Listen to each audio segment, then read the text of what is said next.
Уважаемые коллеги, доброе утро. Очень рада всех вас видеть, приветствовать здесь. Нас пришел сегодня поприветствовать, поговорить коротко о новых задачах, которые предстоит нам порешать вместе, министр культуры, туризма и архивного дела Сергей Витальевич Емельянов. Я представлю его слово, пожалуйста. Спасибо. Я пройду. Так, вы откуда отвечаете? У вас где основное место работы? Здесь? Прям совсем высоко получается. Да. Коллеги, доброе утро. Вам всем желаю продуктивного рабочего дня, конечно, первонаперво. Я сегодня неспроста пришел к вам на совещание. Вы все знаете прекрасно о том, что мы весь 2018 год вплотную занимались библиотеками вместе с Ольгой Рудольфовной, с библиотечным сообществом. И сейчас этот проект уже выходит, можно сказать, на финальную стадию и на стадию его реализации. И уже совсем скоро, в 2019 году, буквально в субботу мы вели переговоры, и у нас в представительстве в нашем Республике Коми в Санкт-Петербурге приезжал директор департамента информатизации, цифровизации Министерства культуры Российской Федерации. Сейчас именно этому департаменту вверены полномочия по развитию библиотечной отрасли в стране. Мы с ним вели разговор о 2019 году, о том проекте, который сейчас заявлен в национальном проекте культуры. Вы все читали национальный проект, у меня нет никаких сомнений в этом. Правда же? Хорошо. И видели, что большими буквами, можно сказать, красной строкой в проект «Цифровая среда» вписано библиотеки, модернизация наших библиотек. То, что мы в этом году уже начали реализовывать на базе Центральной библиотеки Сыктывкара, есть у нас здесь представитель? Нет. Ой, добрый день. Уже объявили аукцион? Нет еще. Ладно. Смету делаем. Уже в процессе. Вот библиотека Центральной Сыктывкара уже получила на это средства, и я думаю, что к лету где-нибудь, да, или к новому учебному году, уже мы увидим ее в обновленном виде, уже по тому стандарту, который будет действовать на территории Российской Федерации. Деньги уже пришли в библиотеку. Это совсем малая толика, которую мы получили в качестве эксперимента, в качестве доброй дружбы нашей с Вадимом Валерьевичем Дудой, который эти средства выделил только нашей республике и еще одному субъекту Российской Федерации, который я вам сейчас не назову, но это и не принципиально важно. Более принципиально важно то, что с 2019 года мы начинаем участвовать в этой программе куда более масштабно. Мы ожидаем, что порядка 10 библиотек в 2019 году общей стоимостью из федерального бюджета от 5 до 10 миллионов рублей будут модернизированы за весь период 2019 года. Вам подробнее, наверное, расскажет об этом Наталья Арсеновна и Жанна Анатольевна Сверяева. Жанна Анатольевна у нас курирует в министерстве в целом национальный проект. Наталья Арсеновна, вы знаете, курирует библиотечную сферу. Поэтому по градации есть 5 миллионов, есть 7 миллионов, есть 10 миллионов, в зависимости от величины библиотеки и так далее, и так далее, и так далее. Коллеги, мы уже третий год подряд занимаемся модернизацией клубов. Вот хорошо, что у нас сейчас и возможности, и силы дошли до библиотечной отрасли, и мы обязательно сейчас будем семимильными шагами, так же, как мы модернизируем клубную инфраструктуру, вы видите это все у себя на местах, здесь этого отрицать невозможно, мы будем заниматься библиотекой. Мы сейчас, вроде бы это и радостно, и с другой стороны это очень ответственно, потому что каждая КДУ, которая сегодня у нас попала в зону поддержки, накладывает на себя определенные обязательства по дальнейшей работе. Конечно же, когда произошли капитальные изменения в материальной базе того или иного учреждения, больше продолжать сетовать на то, что мы не можем дальше развиваться, потому что у нас нет базы, невозможно. Вы это все прекрасно понимаете. И если сегодня вы знаете, что мы как министерство не сильно агрессивно вели политику по отношению к тому, чтобы внедрять новые какие-то формы работы, какие-то там клубные возможности на базе библиотеки. Я вообще считаю, что это все чушь. Нельзя превращать библиотеку в клуб. Библиотека — это совсем другое направление. У нас есть клубы в каждом населенном пункте практически. И если мы превращаем библиотеку в клуб, то тогда зачем она нужна? Тогда клуб выполняет все эти функции вполне себе замечательно. библиотека должна оставаться в своей нише. Понятно, что меняется время, у нас сегодня совершенно другое общество уже, и вы это все прекрасно видите, что сегодня уже библиотека это не просто центр книговыдачи, да, в наших мечтах.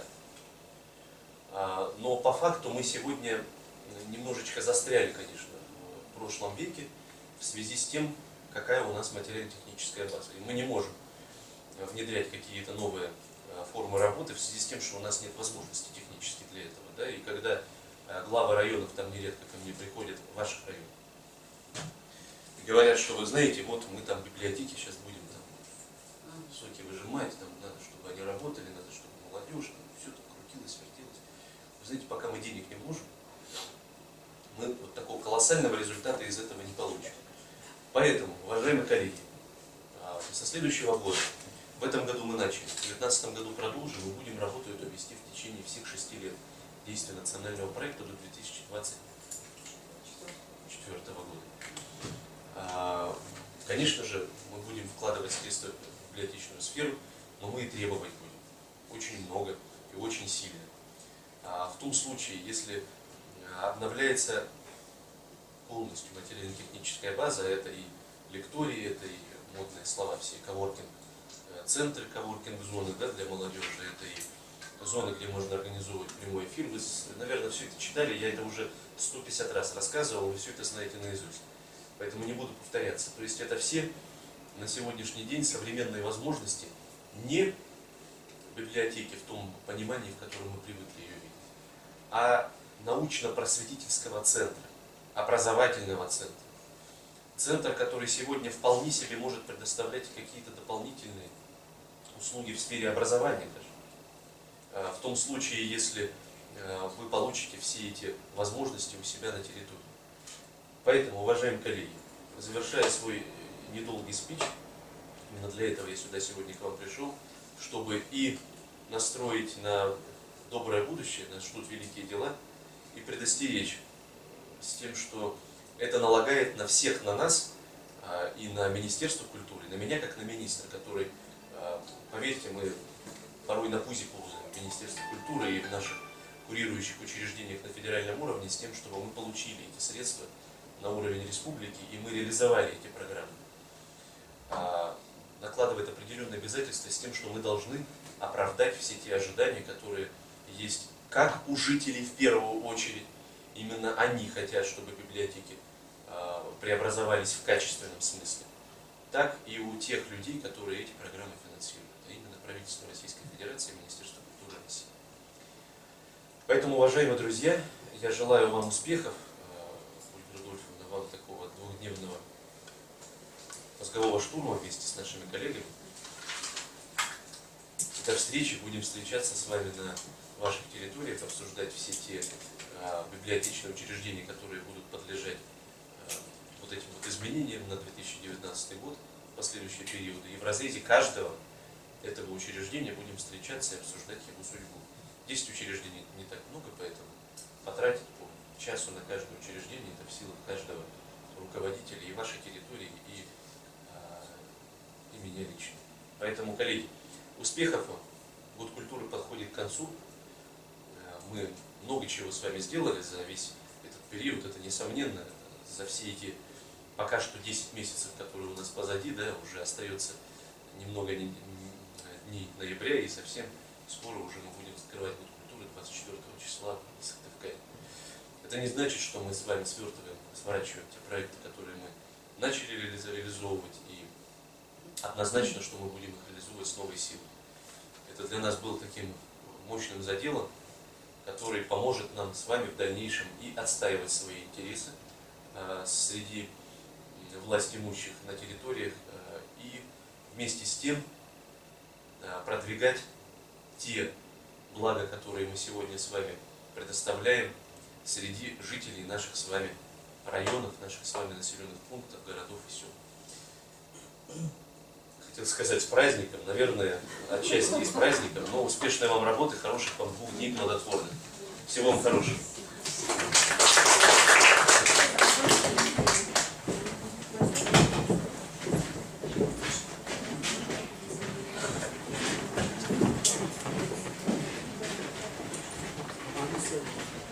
среде, когда занимались композицией, да, потому что программа у всех на руках, у всех программ есть, да?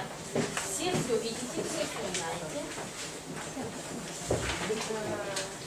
Я хотела бы отметить, что у нас сегодня к решению удовлетворению Сысова не приехала, да, Наталья Ильина? Вот вижу. У нас сегодня органы исполнительной власти муниципальные есть, представители, руководители управления культуры, да, это Ольга Андреевна и Наталья Леонидовна. Да, Музыкулом и Сысольский район.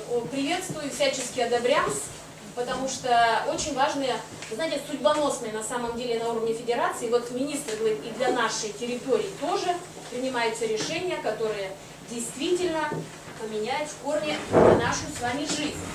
Вот по поводу спича министра, когда мы организовывали совещание наше, не совсем было такое большое желание пообщаться на уровне министра. Мы его даже не приглашали, а тот сам выразил желание прийти, настоял на этом. Потому что как будто бы такое в нашей среде сложилось впечатление, что те обещалки, которые были даны на прошлом совещании в 2017 году, помните, он к нам приходил, как новый министр еще нас приветствовал, да, и говорил многие всякие вещи, и говорил, что вот это мы сделаем, это сделаем. Оно не было сделано, и как будто мы вот в миноре в таком находились все. Я просто сейчас, осознавая и слушая его, что он говорит, и что вот как бы федерации, вот я там услышала, увидела, сопоставляя все эти данные, думаю, что, вы знаете, вот этот год 18-й, он, может быть, и должен был быть вот таким внешне простоем, на самом деле, очень большой внутренней работой. Потому что, вот я считаю, 18-й год – это точка отсчета, начала нашей большой работы, движения вперед. Вот если бы этой большой точки отсчета не было, этого промежутка времени, не было бы такого осмысления, такой систематизации, такого понимания вообще, что делать. Потому что все и на уровне федерации, и у нас в республике, видите, все находится в подвижном состоянии. Да? Вы видите, с Каркеросом у нас не получилась ситуация, потому что там вот так, да, еще что-то, еще что-то. То есть нужен был такой период трамплина, который был необходим для нас. И вы сегодня увидите в моем сообщении, потом Людмила вам представит. То есть я думаю, что в этот период подготовки к большому старту, я думаю, наш регион был подготовлен на сегодняшний день лучше всех других регионов. Вот с новым министром работать очень сложно, я вам хочу сказать. Управление министерства идет с колена, то есть ручное управление. Это всегда нужно знать его мнение, всегда нужно знать, если ты к чему-то и что делаешь, это всегда нужна очная ставка. Но, тем не менее, это интересно. И вот то, что он проделывает, такую гигантскую работу, на самом деле, с нашим регионом это втройне сложнее на уровне федерации, потому что нас никто не видел, никто не видит и не хочет видеть в пространстве культуры. Мы не несем такую культурологическую составляющую в общую карту культуры России. Понятно, да? Кроме ГУЛАГа, понятно, что мы... Но мы берем своей интенсивностью, своей заинтересованностью, своей активностью и так дальше. И это побеждает. Я это вот просто вижу сейчас, все, что у нас, и как мы переживаем все это, и как это мы выходим. И когда мы говорили с руководителями офисного, проектного офиса в РГБ, я потом скажу, кто это, да, то именно я слышу, и все, что они говорят по готовности, мы уже все готовы сказать. Вчера мы готовы. Мы уже готовы. Единственный наш регион. И поэтому я вполне уверен, я вполне допускаю, что... Они, конечно, говорят, что это сомнение, что все 10 библиотек, потому что как бы это очень огромная работа для федерации 10 поднять по региону. Но раз министр говорит, и здесь мы готовы, мы на самом деле готовы, да, что это возможно, теоретически сказали, что это возможно. Значит, я думаю, что эта теория вполне может быть. Я настроила вас на движение вперед, да? Значит, сегодня что моя задача какая? Вот я приехала с Российской Федерации. Очень хорошо, что было вообще практически огромная, Россия вся подключалась к трансляции. Много директоров не было на совещании, но была прямая трансляция. Трансляция сохранена на сайте Российской национальной библиотеки, там сохранены презентации все, и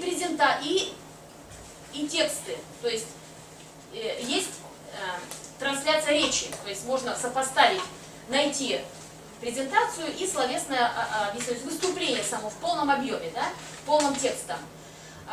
Людмила Николаевна вам ссылочку, ваши накопительные файлики сделает, активную ссылочку, где можно посмотреть. Вы все придете и посмотрите.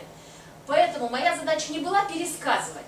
Моя задача была сегодня сделать такой обзор, но этот обзор, он как бы по форме да, но по содержанию он, это выборка, это предварительная обработка информации, преподнесение вам именно того контекста, который, я считаю, вы должны были бы услышать. Поэтому многих презентаций, которые прозвучали в течение 2 дней, это массированно, это целый день до самого вечера презентации, у меня нет задачи. Я все объединила в какие-то тематические папки, и вы там их найдете, я сегодня прокомментирую. Именно моя задача сделать обзор, акцентировать, в какой папочке, что вы найдете для себя и что вы увидите. Что вы должны там увидеть на самом деле. Поэтому если у вас есть желание всех посмотреть, то это есть возможность у вас. Если вы хотите для работы взять конкретные вещи, какие именно я вам скажу, это вы можете взять свои презентации. Вот полностью моя папочка уйдет к вам. Понятно, да?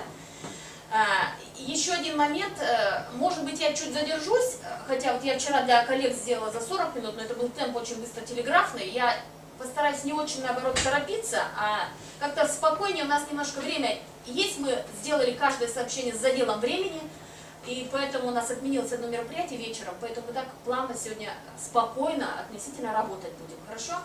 В интересах наших всех. Значит, первый момент я вам расскажу свои впечатления, и что, вот, например, чисто по стратегическим моим как бы осмыслениям, все, что происходило. В прошлом году я не была на совещании, смотрела тоже трансляцию, у меня было очень сильно упадническое настроение, потому что это было нечто вообще на нулевом уровне, вся информация, на нулевом вообще в прошлом году. В этом году вот это небо и земля, вот как говоришь небо и земля, разница между этим. Что, я была очень рада, что я смогла в этот раз поехать и все зафиксировать на понимание. Значит, что послужило вот этому, перемене вот этой страшной, как бы для меня вообще революционной, можно сказать, для библиотек перемене. Во-первых, самое интересное, что действительно мы перешли в другой департамент, отдел библиотек. Это департамент, раньше был в культурном наследии наш департамент, да, и понятно было приоритеты и контекст, да, контекст нашей деятельности. Хоть мы и говорили о цифре, говорили о там и ля, но все равно был контекст на сохранение больше, на мемориум. Значит, сейчас мы в департаменте информационного и цифрового развития, возглавляет Албаньков, он у нас выступал. Я вам все презентации сделала с фотографиями, чтобы вы видели в лицо, кто наши новые люди. Всех остальных вы можете потом найти. Я, конечно, главных фигур вам поставила. И поэтому, как бы, понятно сами, библиотеки попали в такой департамент. Конечно, речь идет сразу, повернулось все вот очень сильно. И поэтому даже само название конференции, вы на некоторых слайдах в начале презентации увидите, называлась сегодня у нас конференция «Будущее библиотек в условиях цифровой экономики». Вообще, да? Будущее библиотек в условиях цифровой экономики. И вот, конечно, это именно было такое концептуальное совещание, которое определялось с точки зрения как раз всех новых лиц, которые пришли. Вот второй момент, который поменялись все директора наших российских национальных библиотек. Я вам почему хочу сказать, обратить внимание, почему это решающую роль играет для нас, для всех, потому что они самые законодатели сегодня библиотечной политики. Это библиотеки, наши российские библиотеки. Причем национальные 3 названы, но сегодня как лидеры, флагманы, это все-таки российское государство, российская национальная библиотека. Идут флагманами под всей нашей деятельностью. И я вам даже больше хочу сказать, что если раньше многим занималось Министерство культуры, как то определяло там наши конкурсные работы по заявкам ФЦП, там объяснениями, подготовкой конференций и так дальше. Сейчас эти полномочия спущены на некие проектные офисы. То есть, если говорить очень грубо и понятным языком, то у нас теперь есть учреждения, федеральные флагманы, которые крышуют многую нашу деятельность. Например, РГБ взяла под себя НЭП полностью со всеми функциями от нуля до бесконечности. И взяли модельные библиотеки от нуля до бесконечности.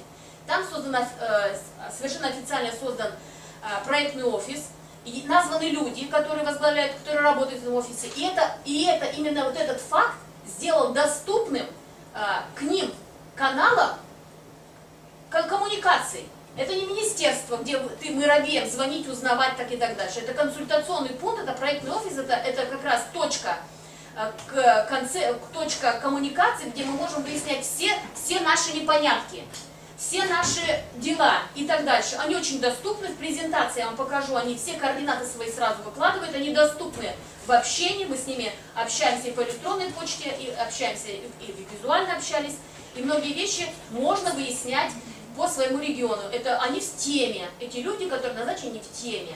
И поэтому а то, что у Ванькова департамент, там, отдел библиотека, а люди не в теме, они совсем еще новые люди, и вообще, как бы к ним. Я, например, с большим как бы удовольствием вот признала, что вот сделаны эти телодвижения, назначены определенные конкретные люди, которые отвечают, мы их знаем, и можно с ними общаться, и выяснять, и это тоже будет являться, я думаю, определенным посылом и определенным обстоятельством, которое упростит нашу работу, да, сделает ее более как бы конкретной и реальной. Вот, это второй момент. Третий момент. Значит, третий момент, а уже четвертый момент получается. Заведено в наше понятие новый термин, новое понятие, новая фразеология. Цифровая экономика. Мы пока этим не пользовались. Мы говорили цифровой век. Вот я вам хочу сказать, что меняется, вот это чуть-чуть поменялся контекст. И поменялось на самом деле очень много. И я вам сейчас покажу, вот цифровая экономика. Не говорили мы на эту тему еще. И поэтому многие доклады начинали, вот я вам просто покажу в каких местах, люди начинали с понятия цифровая экономика и что для нас. И когда вы прочитаете содержание по форме, а содержание прочитайте, вам будет понятно, что мы там пока еще, даже мы там не были еще. Поэтому я думаю, что это все нам предстоит. Но, по крайней мере, мы уже пути и дорогу эту видим. Мы там. Значит, и нам вот предстоит как раз созданием эти шаги сделать созданием модель библиотек нового типа.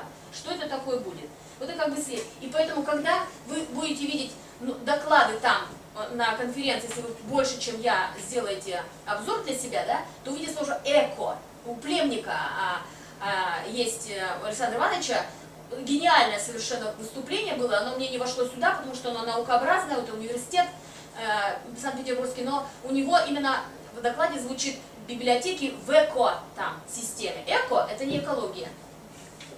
У меня все время башка съезжала в ту сторону, в экологию. Это эко, это цифровая экономика, понятно, да? Новый термин вошел с другим понятием эко. Вот и пятый момент, мой вообще, это супер важный, что нет никакой темы, тема закрыта, ненужности библиотек. Все, нет этой темы. Сейчас, это сейчас настолько модно, библиотека в новом пространстве. Сейчас ленивый только не занимается как бы обозрением, какая библиотека должна быть, я вам хочу сказать. И поэтому я очень рада, что у нас министр очень много времени на самом деле уделяет именно библиотекам.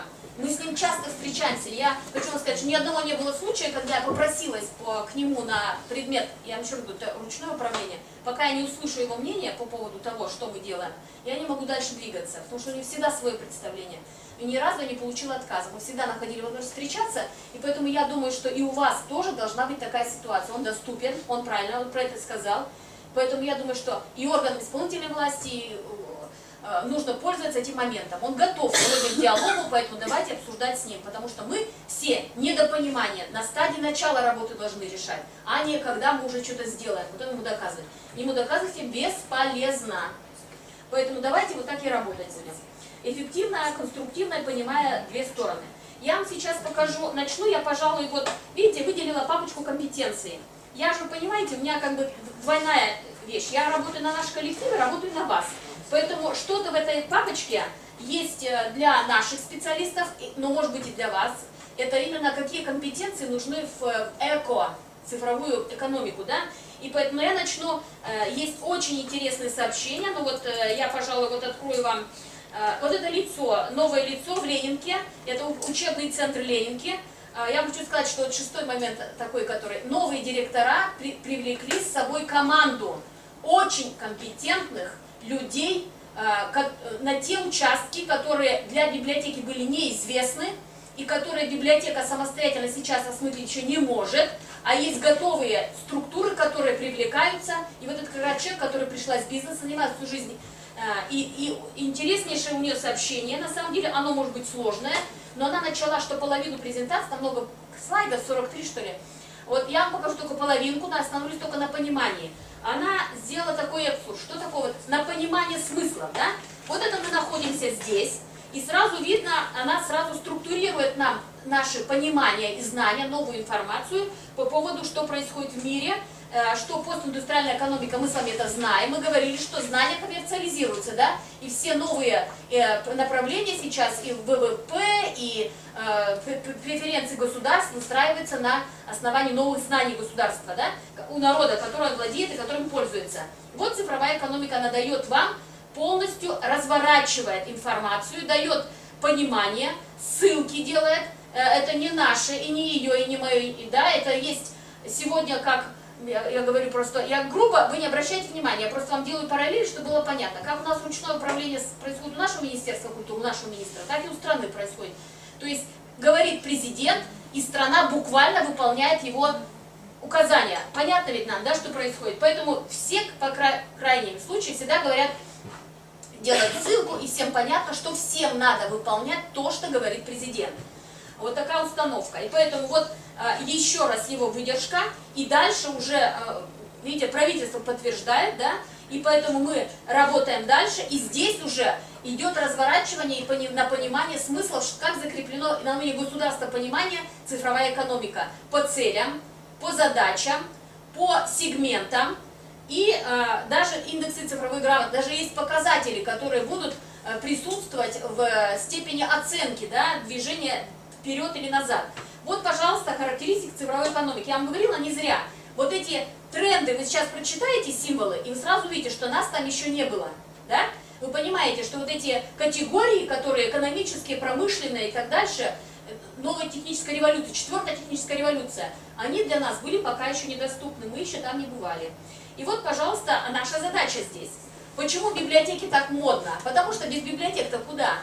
Кто еще поймет лучше, чем через библиотеки, да? Мы все равно такой некий такой генератор государственных мыслей и адаптации его в население. Понимаете, вот сейчас как бы понимание, на понимание такое.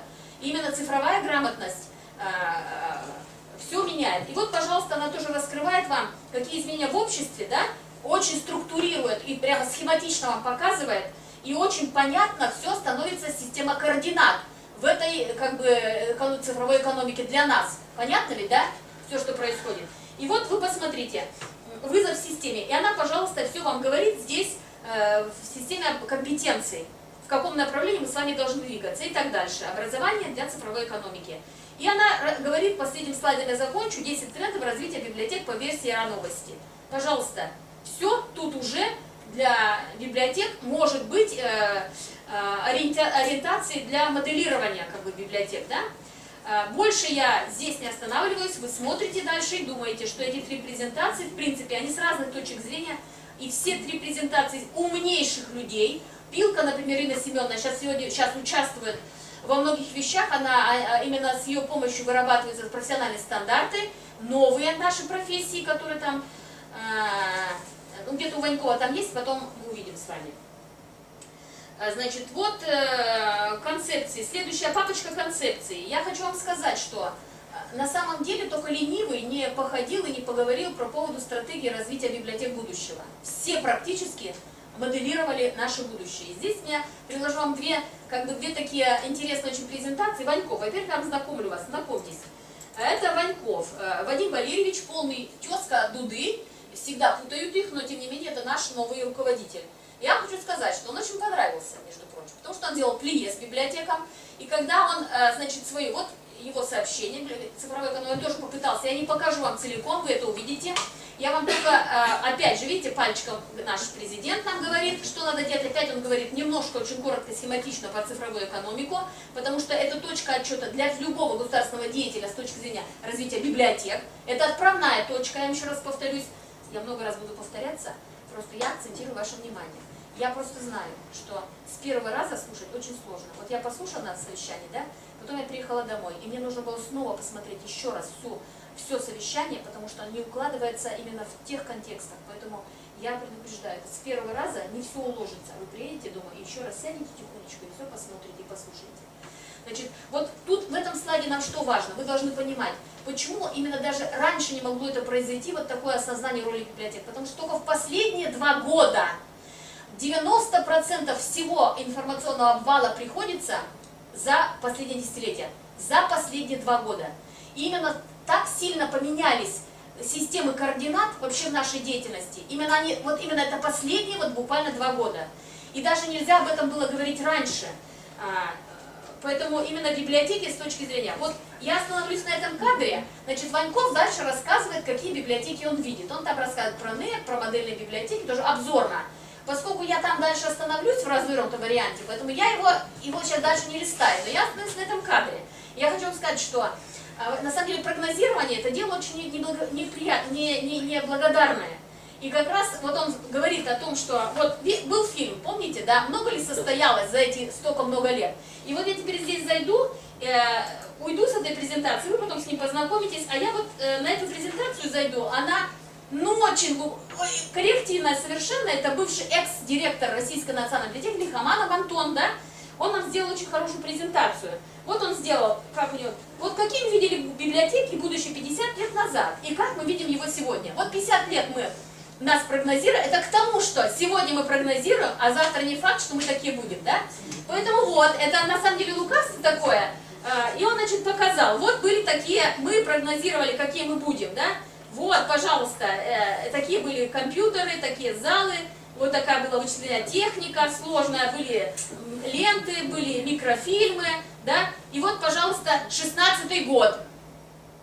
Через 50. Вот что мы, видите, да, что у нас получается? Вот расклад такой по цифровизации населения даже. И это данные, я хочу вам сказать, последних 2 лет. То, о чем говорил Ваньков, да? Мы с вами уйдем, просто рассказывают, вот что происходит. Смотрите, в школах. Вот гаджеты, да? Вот эти все вещи, которые сегодня нас сопровождают. Видите, что получилось в библиотеке? Смогли мы 50 лет попрогнозировать это? Ну, конечно, не могли.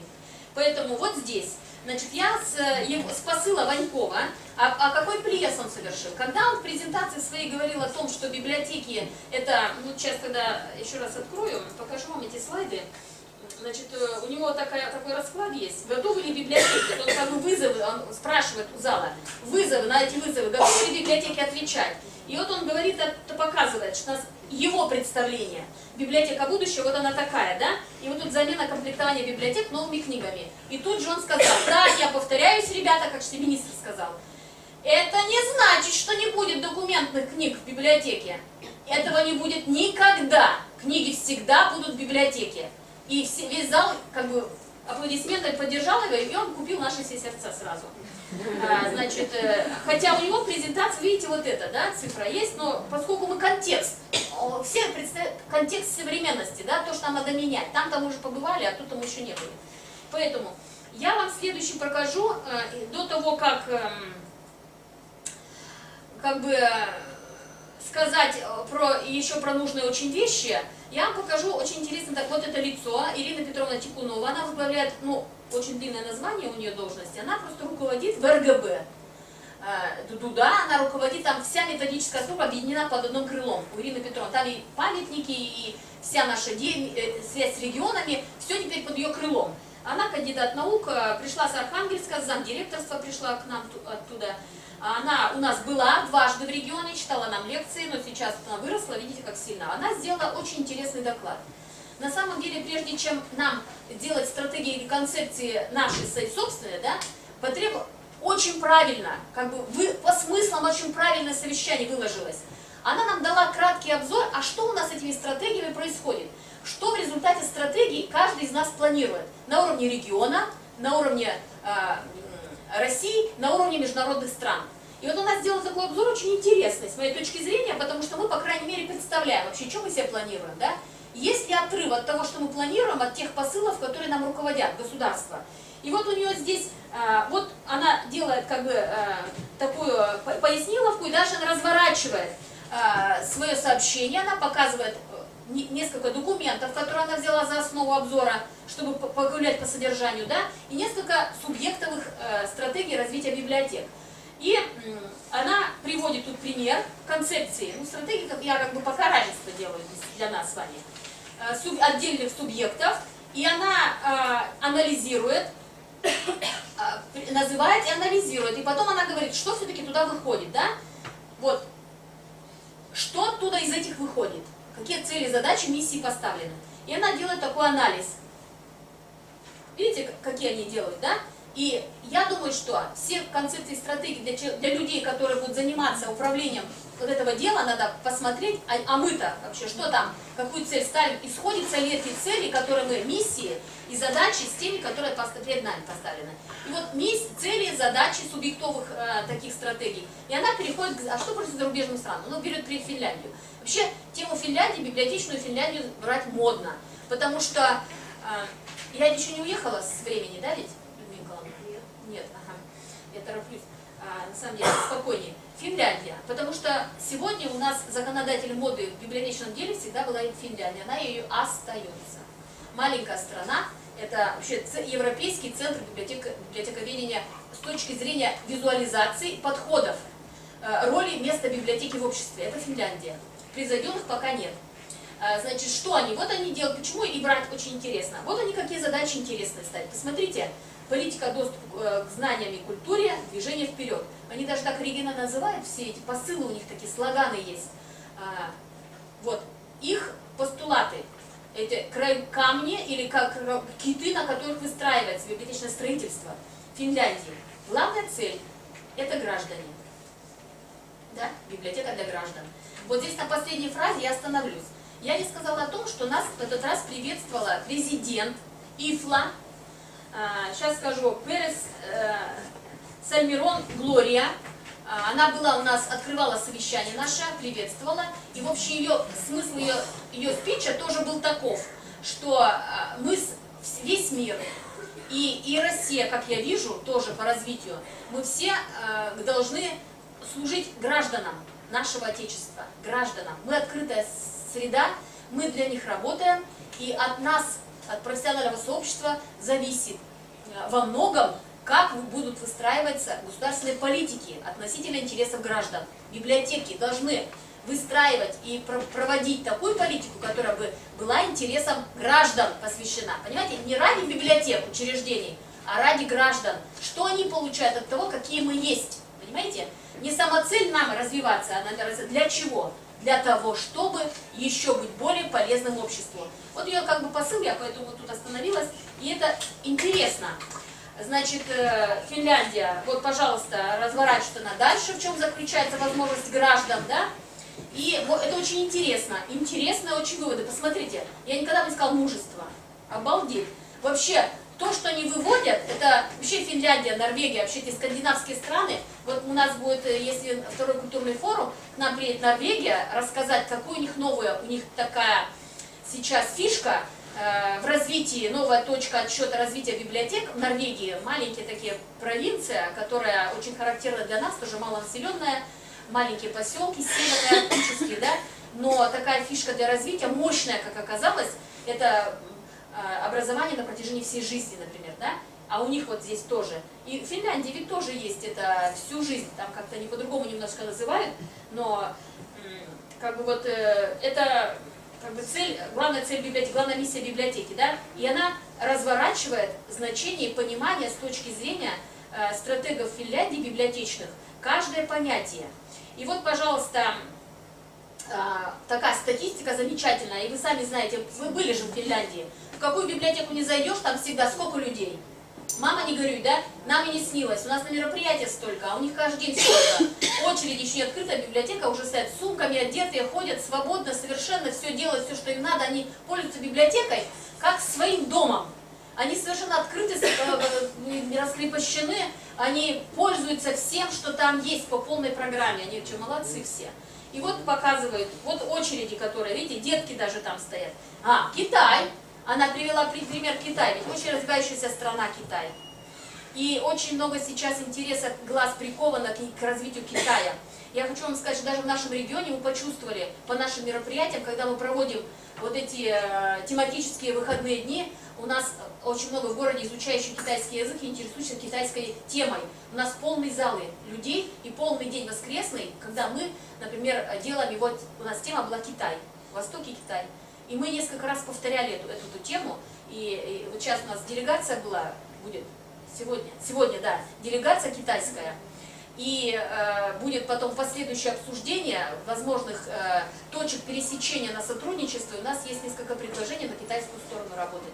Это впервые как бы появляется, потому что у населения есть интерес к теме Китая.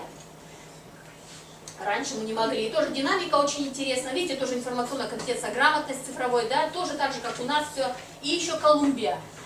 А вообще экономика цифровая показала вот эти новые направления, что именно развивающиеся страны, которые именно буквально врезаются в эту ситуацию, библиотечная ситуация или библиотечная история этих развивающихся стран, она бурно демонстрирует традиционной Европе, традиционной Америке, именно как показатель, они сразу вступают в этот мир цифровой экономики.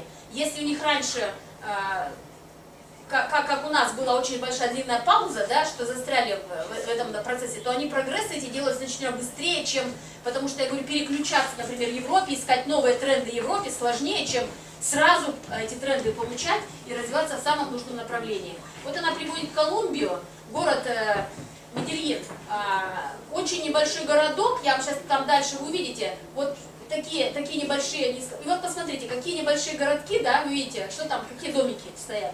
И вот эта глыба библиотеки, да, и символ такой я увидела и сравнила сразу в Америку. Я прошу прощения, отвлекаюсь на примеры, пусть отвлекаюсь.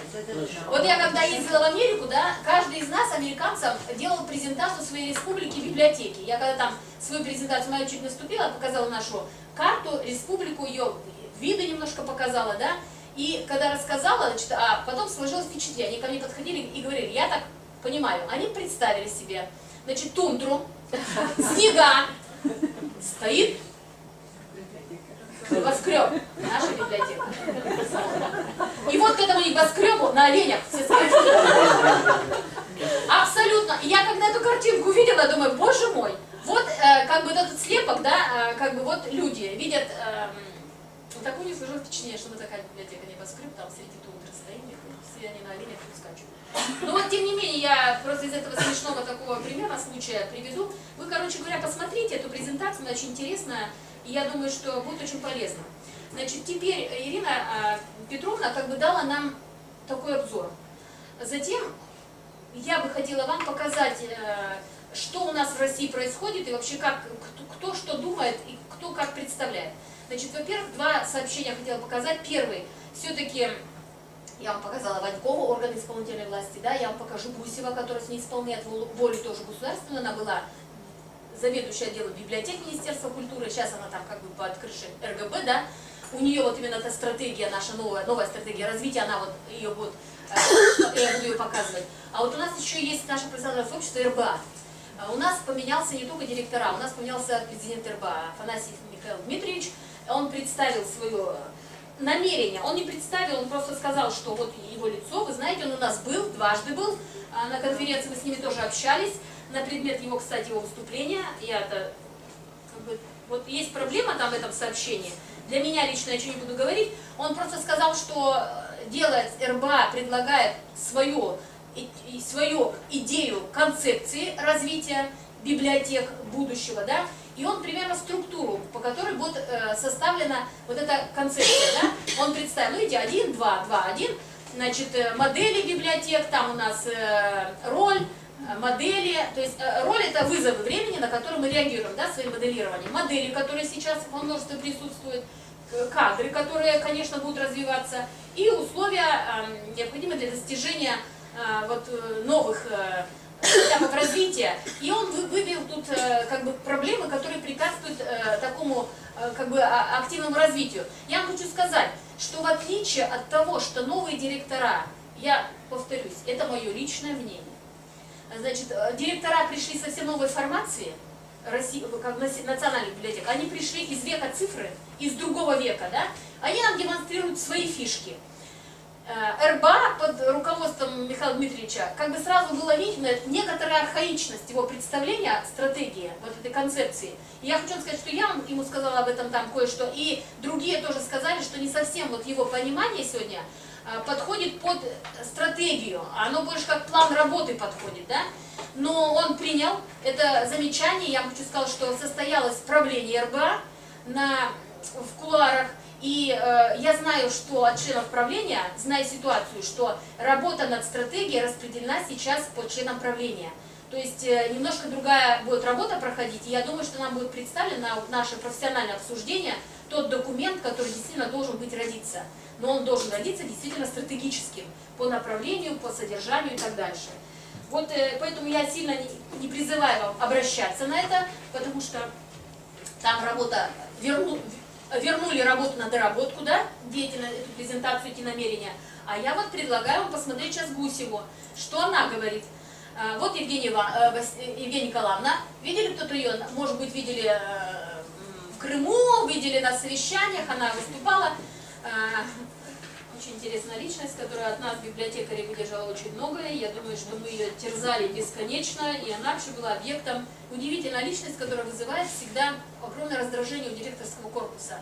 Потому что она такая железная леди, и проводила и проводит все-таки свою линию. Именно она автор создания модельного стандарта 2014 года, который мы не понимали, не принимали и так дальше. Сейчас, по прошествии нескольких лет, мы видим, что он уже вообще-то устарел. Тогда он казался нам вообще заоблачный. В будущее вообще такого нет, да? Сегодня мы уже говорим, это уже прошлое. Но она, тем не менее, делает очень интересное сообщение. С моей точки зрения, мы с ней общались дважды. А вы знаете, что они с Дудой приезжают к нам на второй культурный форум, Северный культурный форум. Это будет, соврать, 14-15 марта. Мы делаем свою площадку, программа площадки готова. Я ее увезла, мы с ней пообсуждали. Мы сошлись в мнениях, сейчас я просто полностью говорю, чтобы быть с вами откровенной. Значит, я ей сказала, что содержание площадок может показаться вам не таким, каким вы видите на уровне всероссийском, но мы хотели бы эту программу сделать именно с точки зрения профессиональных интересов. Вот нам, нашему профессиональному сообществу, провинции, северной провинции, вот эти темы интересны, там очень большое наполнение и очень интересные темы. Именно провинциальная точка зрения наша. Может быть, вам, как руководителям, пока не очень интересно, просто она меня прервала и сказала: Ольга Рудовна, я вам повторю, не всегда профессиональные интересы сходятся с государственными интересами. Не по форме, а по содержанию. Поэтому я вполне вас поддерживаю, и я понимаю ситуацию. Значит, им с Дудой уделено определенное время в блоке, где они выступают, и она сказала, что они с Дудой будут обсуждать эту тему. С программкой она меня взяла, у нее в конце совещания у нее никаких замечаний пока не было, она в принципе готова, я уже получила от нее тут обратную связь.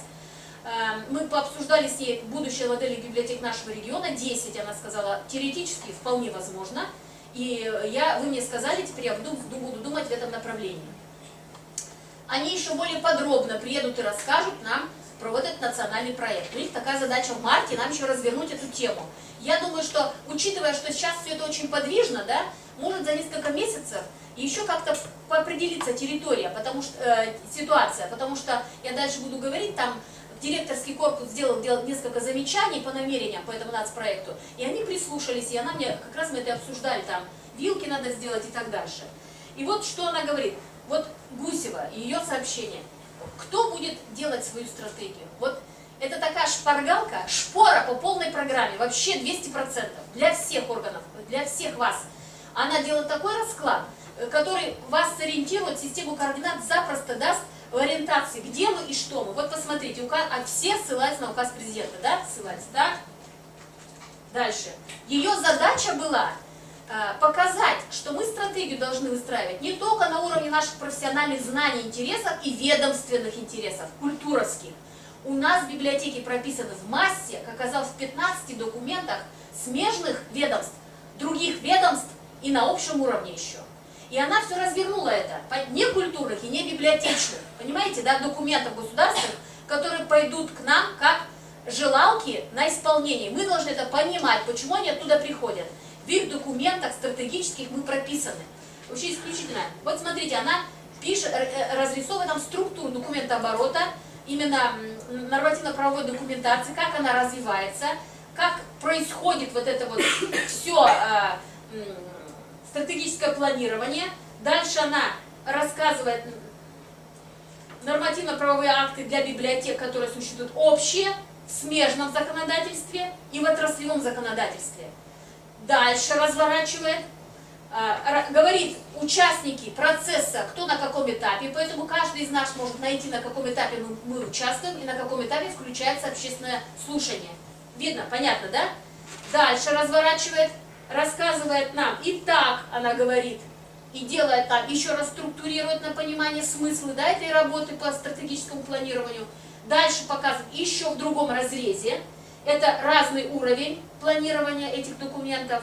И очень важно, она дальше еще тоже возвращается к нашей ведомственной и общей культурной политике, да, и дальше говорит еще с другого контекста, делает анализ всех документов, которые есть, выводит оттуда, делает отбор, как через сито. Итак, в 15 документах библиотеки присутствуют как в органах и будут в органах исполнительной власти задействованы в качестве соисполнителей их каких-то государственных программ, стратегий и планов деятельности, да, планов действий. Итак, вот она, пожалуйста, и дальше разворачивает конкретику уже из этих документов. Это такая шкура замечательная, да, и в молодежной политике мы присутствуем, в антитерроризме мы присутствуем, и в системе поддержки разных слоев населения мы присутствуем, и не только сейчас инвалидов говорится, мы говорим пожилые, в интересах детей, информатизации, разные документы в образовании, в доп. Образовании и так дальше, и так дальше, и так дальше. И эти все документы расписывает. И дальше разворачивает, заходит в эти документы и буквально делает нам выборку, да, в каком контексте или какая фразеология присутствует в этих документах. Видите, замечательная, мне кажется, такая работа, которую она проделала. И я думаю, что для нас уже не составит труда, особенно вот органы исполнительной власти, вы берете просто буквально эту шпаргалку, находите эти, и можно цитировать, оттуда на них ссылаться, и на них, на них выстраивать свои планы действий, да, программу действий. И на что обратить внимание? Говорит о том, что вот эта выборка, это уже конкретно в сухом остатке, что вышло, на что мы обращаем внимание. И вот это последний слайд, который она итого, и как в схеме. Вот, пожалуйста, в схеме мы все видим, да, где мы, что мы должны делать, куда мы должны двигаться, с кем мы должны двигаться, когда мы должны двигаться и почему мы должны двигаться. Понятно, да? Вот это последний слайд. Исключительно замечательная шпаргалка. Какое-то длительное время, вот когда мы свою стратегию писали в библиотеке, ничего этих документов уже не было, еще не было вообще. Мы как в чистом поле выстраивали свой небоскреб. Вот абсолютно, у меня такое ощущение было, что где вы были раньше, но хотя бы для вас, для всех, для нас, для последующего, это есть. Значит, вот я вам рассказала вот эту папочку. Дальше я на НЭБ Российской Федерации, пожалуй, не буду останавливаться, потому что вас не очень сильно касается там новые, но все тоже очень подвижно по НЭБу Российской Федерации. Там пока тоже только намерение, пока там сдвинется с какой-то точки. Это для нашей библиотеки характерно, потому что мы региональные операторы НЭБа Российской Федерации. Поэтому там все будет двигаться к тому, что РГБ диссертации будут бесплатно на следующий год у нас. Более того, за счет того, что НЭБ Российской Федерации будет, ну, пожалуй, раз уж начала, давайте, а потом подробнее остановимся на это. Вот туда, вот Вадим Валерьевич, который приезжал к нам, еще приедет, с Евгенией Николаевной, будьте в лицо, видеть людей, да, он сказал о том, что новый этап в том, что, вот он анализ нашей НЭБ Российской Федерации, видите, вы там не очень пользуетесь еще, потому что это большая-большая помоечка пока. Но вот тут фишка здесь, что комплектование, что они будут добиваться 100% комплектования обязательного электронного экземпляра всех издающихся книг. Вы понимаете? Все, что издается сейчас по прогнозам, по нашим данным, всего 1% от всего 250 тысяч наименований издающихся печатной продукции поступает на уровне региона. 1%. Если мы будем иметь доступ к 100%, как наша НЭП позволит нам этим пользоваться? То есть доступ, да, как можем предоставлять? И он говорит в своих намерениях, что мы добьемся обязательно экземпляр, но обязательно это закрытая система, мы туда не попадаем, но зато мы можем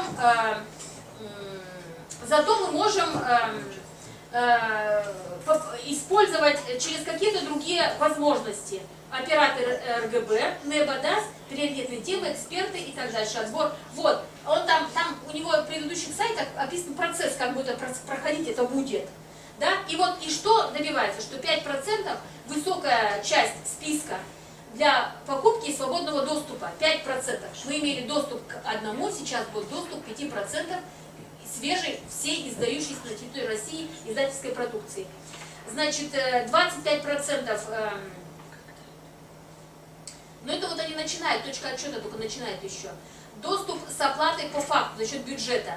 Это не нашего бюджета. Это получается, что на НЭБе Российской Федерации будет установлен счетчик, и авторы будут получать от того, сколько раз их востребуют.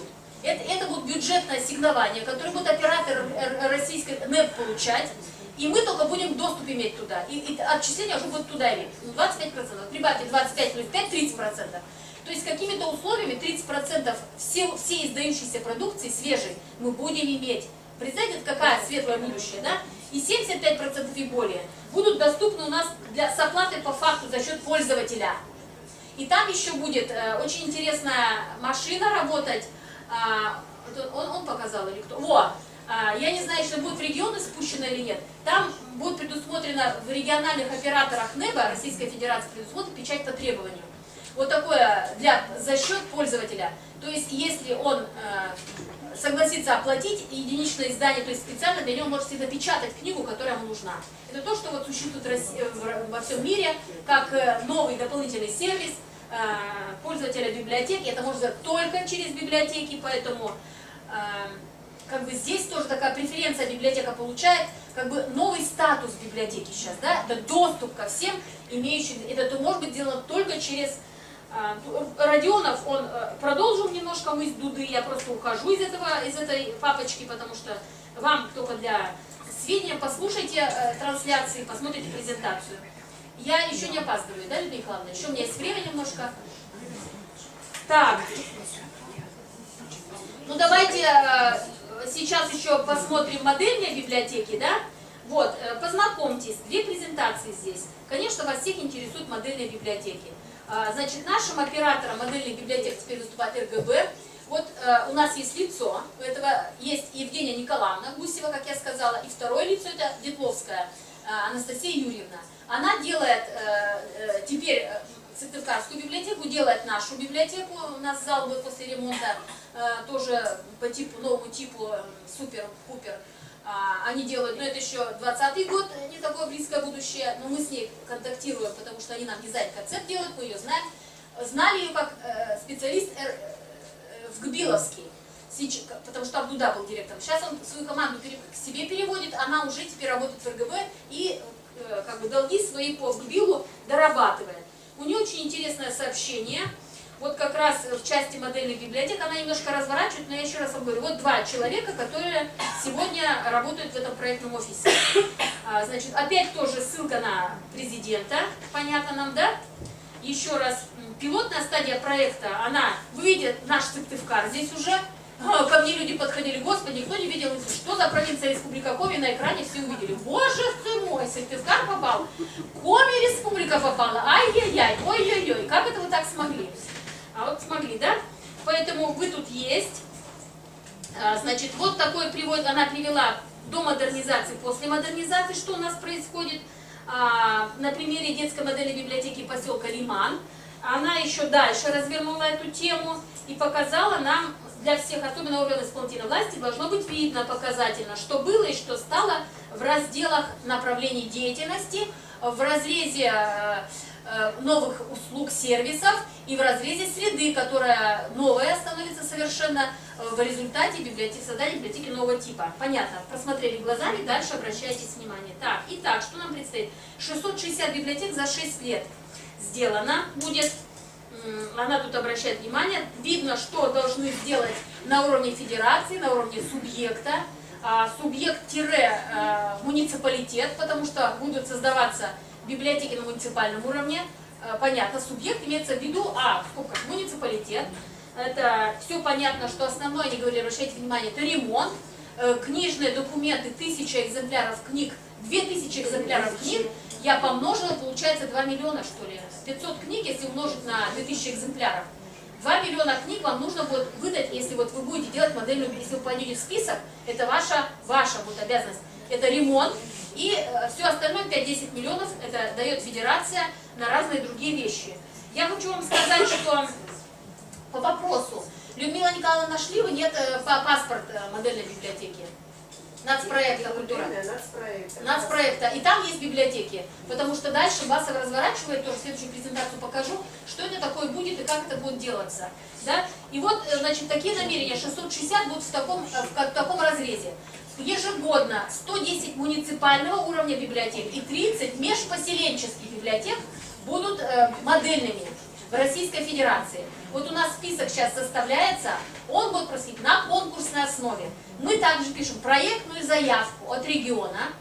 Вы будете проектную заявку писать, проект, где вы хотите, да, и подаете этот год для центральных библиотек, субъектов и для муниципальных библиотек, которые попадают в условия.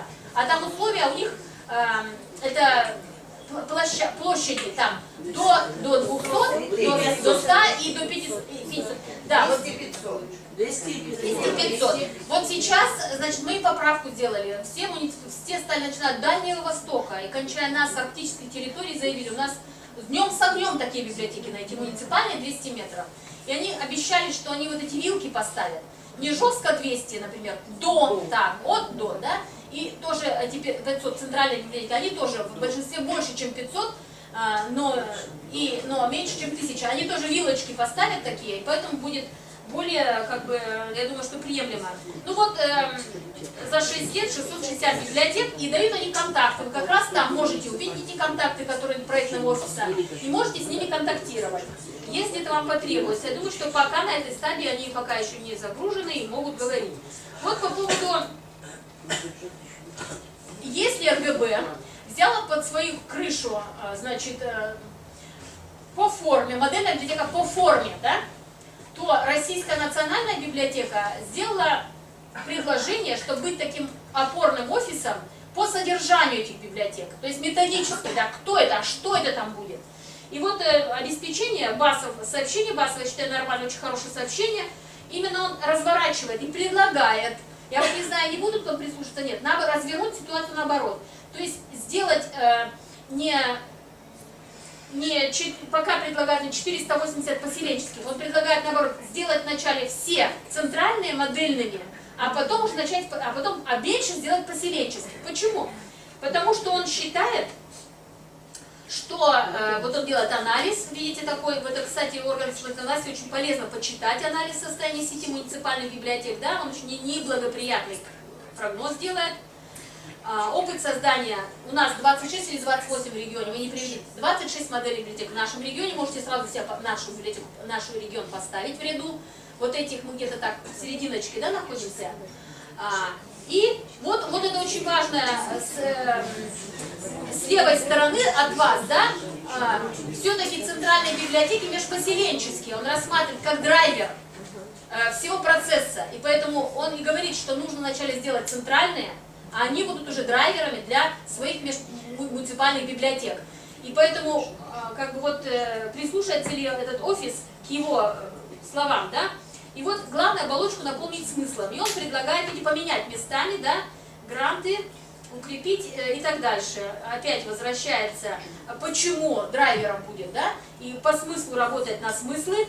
И еще раз говорит, что мы готовы, Национальная библиотека, сопровождать национальный проект модельной библиотеки с точки зрения методического обеспечения.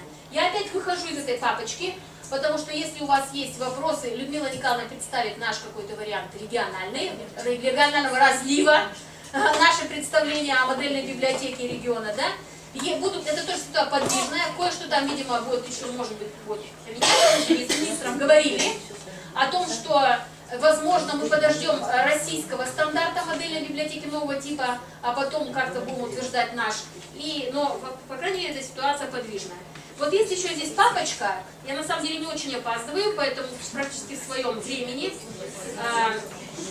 Есть опыты, да? Есть опыты библиотек. Их немного.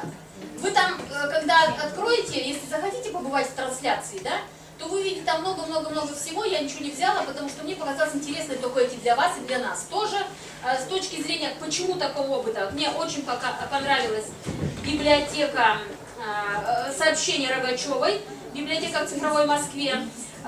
Очень интересный у нее как бы обзор московских, новые возможности московских библиотек. Кто уходит? Анатольевна здесь. Жанна Анатольевна здесь. Но у нас же министр выступал, поэтому 5 минут у меня есть еще. Поэтому посмотрите здесь опыт этих библиотек, вы поймете сразу, почему я их именно для вас оставила. Я просто к мысли министра здесь есть выступление, что библиотека продолжает жить. Сидорин наш, я сейчас покажу вам Сидорина тогда. Вот это новый, пока и он будет директором нашей библиотеки президентской. Лицо просто показываю вам.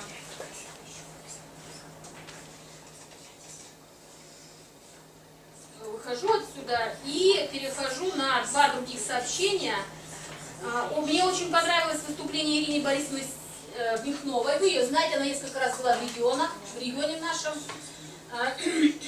Она штатный выступающий. Выступление у нее было очень интересным, с моей точки зрения, совершенно оригинальным и новым для нас. Она проанализировала, именно сделала исследование на тему волонтерства в библиотеках, вообще волонтерства. Основная идея ее выступления в том, что поменялась характеристика волонтерства, характер волонтерства. В 2 словах. Если волонтерство, это раньше было абсолютно такая безвозмездная, такая абсолютно деятельность, да, без всяких, чисто по евангельским нашим понятиям православия, делать добро, но не кричи об этом, то сейчас она была в категории нравственной. Сейчас она перешла в плоскость социально-экономической. Почему? Потому что вот эти документы она показывает, тут делает анализ, да, рассказывает про миссию добровольчества, рассказывает историю добровольчества, как развивалась, показывает опыты добровольчества, которые имеются, делает анализ 2 законов и говорит, что именно потому, что оно стало регламентироваться вот такой законодательным образом, регламентироваться. И именно этот регламенты государственные подсказали, что нужно делать, начинать, то есть там предполагается отчет вот этой деятельности. Вводятся книжки добровольца, куда записываются их деяния, и потом эти деяния где-то используются. То есть есть некая мотивация для добровольческой деятельности. Если раньше она была делать добро ради добра по христианству, то сейчас она делает добро, потому что это тебе выгодно. Вот она перешла в категорию. Вы чувствуете разницу, да? Но я хочу вам сказать, что ни разу, нигде, мы даже, помню, планерку специально на библиотеке делали, нашей, мы спорили, у нас был такой мозговой штурм на предмет, что такое добровольчество в нашей библиотеке. Есть ли перспективы и какие виды добровольчества в библиотеке можно развивать. Я хочу сказать, что на том этапе вот мы там выявили свою направляющую, именно какого добровольчества мы развиваем. А она здесь очень сделала такой большой прогноз, да, ситуации и сказала о перспективах. Это первое исследование волонтерских центров, первое исследование о том, что на самом деле является волонтерством в нашей библиотечной среде, на что надо ориентироваться. И я думаю, что это есть определенная система координат наших коммуникаций, библиотеки и волонтерского движения. В каких пределах и на каком пространстве, на какой площадке, и в каких количествах, и в каких пропорциях, и в каких направлениях, в принципе, мы можем развивать вот это направление как добровольчество и волонтерство в библиотеке. Понятно, да? Я считаю, что это такая очень важная составляющая для нас с вами вещь, такая очень нужная, я считаю, да? И видите, тут она абсолютно с точки зрения объекта виды волонтерства делает разбор, неформальное, формальное.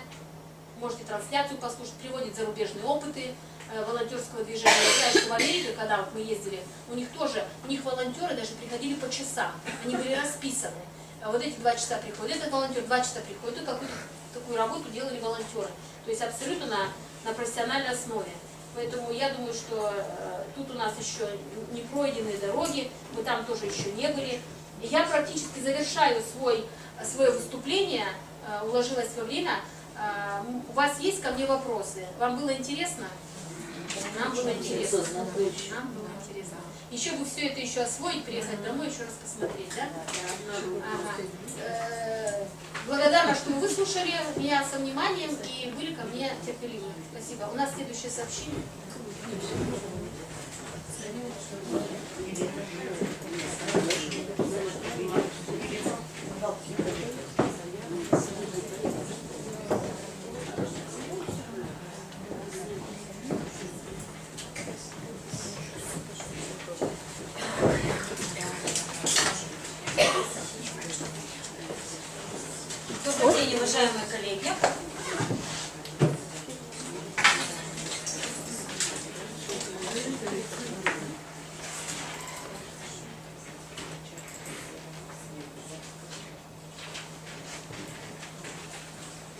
Уже частично, я так понимаю, сегодня уже поговорили. Только обзорно. Да, о национальном проекте. Формат своего доклада я выстрою так. Сначала расскажу о самом национальном проекте, да, а потом мы уже непосредственно поговорим о тех моментах, которые касаются непосредственно библиотек. Итак, национальный проект «Культура». Он в себя включает 3 федеральных проекта. Их короткие названия – это «Культурная среда», «Творческие люди» и «Цифровая культура». Национальный проект направлен на реализацию прорывных идей в повышении качества жизни граждан, раскрытие творческого потенциала. На сегодняшний момент на федеральном уровне утверждены уже параметры национального проекта и 3 федеральных проектов. 24 сентября они были одобрены в формате председателя правительства Российской Федерации Дмитрия Анатольевича Медведева. И 24 октября рассмотрены уже в формате президента Владимира Владимировича Путина.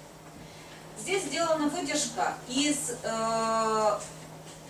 заседания Совета при президенте по стратегическому развитию и национальным проектам, где как раз рассматривались все 12 национальных проектов.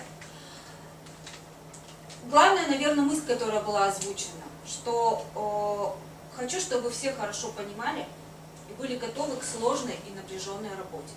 И действительно, работа предстоит очень напряженная и достаточно сложная в свете тех задач, которые ставятся на федеральном уровне конкретно каждому субъекту.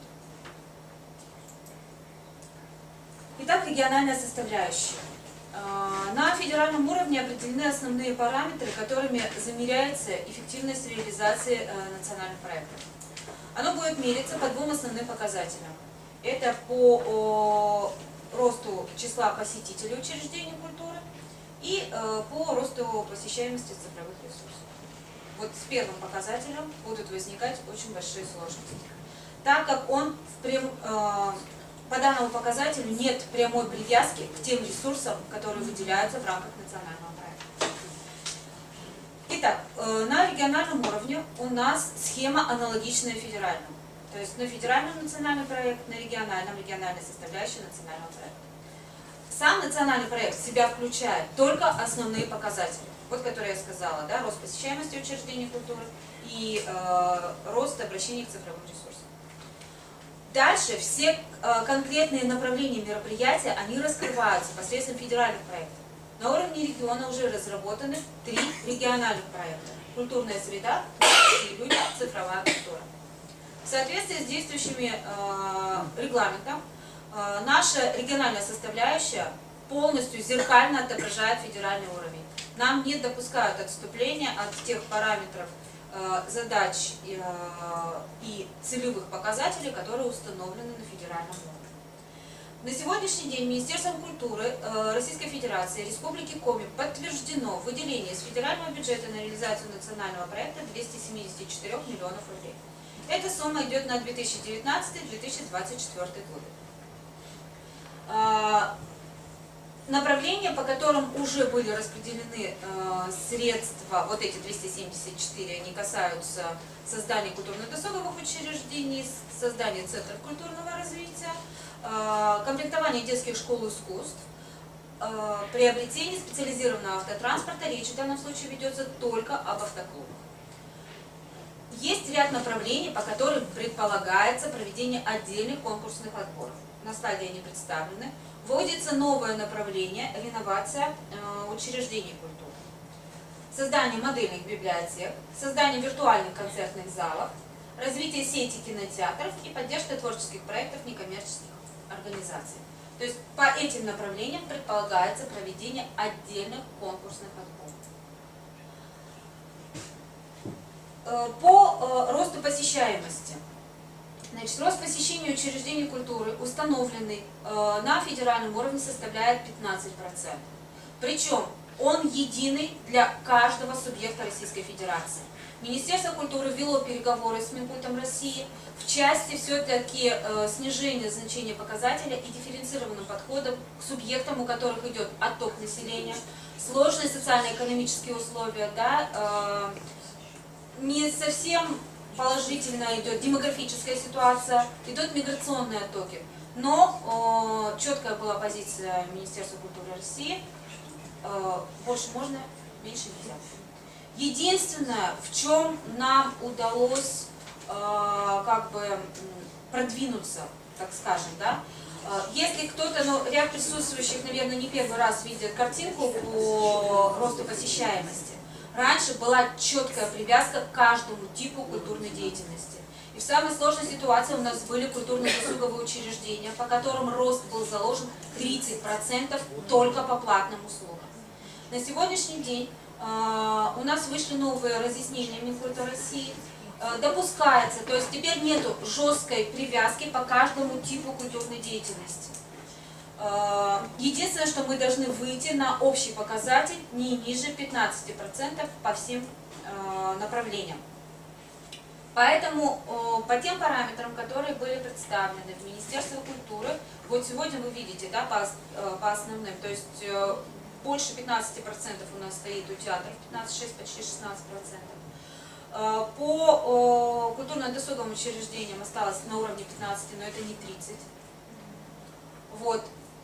Но рост был осуществлен за счет того, что чуть увеличить параметры по музеям и по библиотекам. В пределах 14%. Также у нас сложная ситуация идет с учащимися детских школ искусств. То есть мы оставили на минимальном пороге, который был установлен на федеральном уровне, 10%. Потому что тут тоже есть сложности. Но увеличение посещения цифровых ресурсов в 5 раз. В принципе, с этим показателем у нас проблем глобальных не возникает. Он замеряется по счетчикам, которые идут на порталах федеральных и на порталах региональных. На федеральном уровне будут мерить по посещаемости порталов Культура РФ, История, да, там, то есть перечень достаточно такой большой, широкий. На региональном уровне как будет мериться, то есть предполагается, что на уровне республики будет утвержден перечень порталов, по которым мы будем замерять. На сегодняшний день пока у нас существует один только портал, это турпортал. Предполагается, что к концу года, к началу следующего у нас заработает портал Культура 11. Поэтому с этим показателем сложности не возникает. Здесь представлено, как в разрезе лет у нас идет установлена общая процентовка по посещаемости. На 2019 год 2%, на 2020 год. Эта картинка тоже изменена. То есть относительно того, если кто-то ранее уже видел, мы сделали на первые годы поменьше шаги, и максимальные шаги у нас идут на 23-24 год. Итак, теперь подробно по каждому региональному проекту.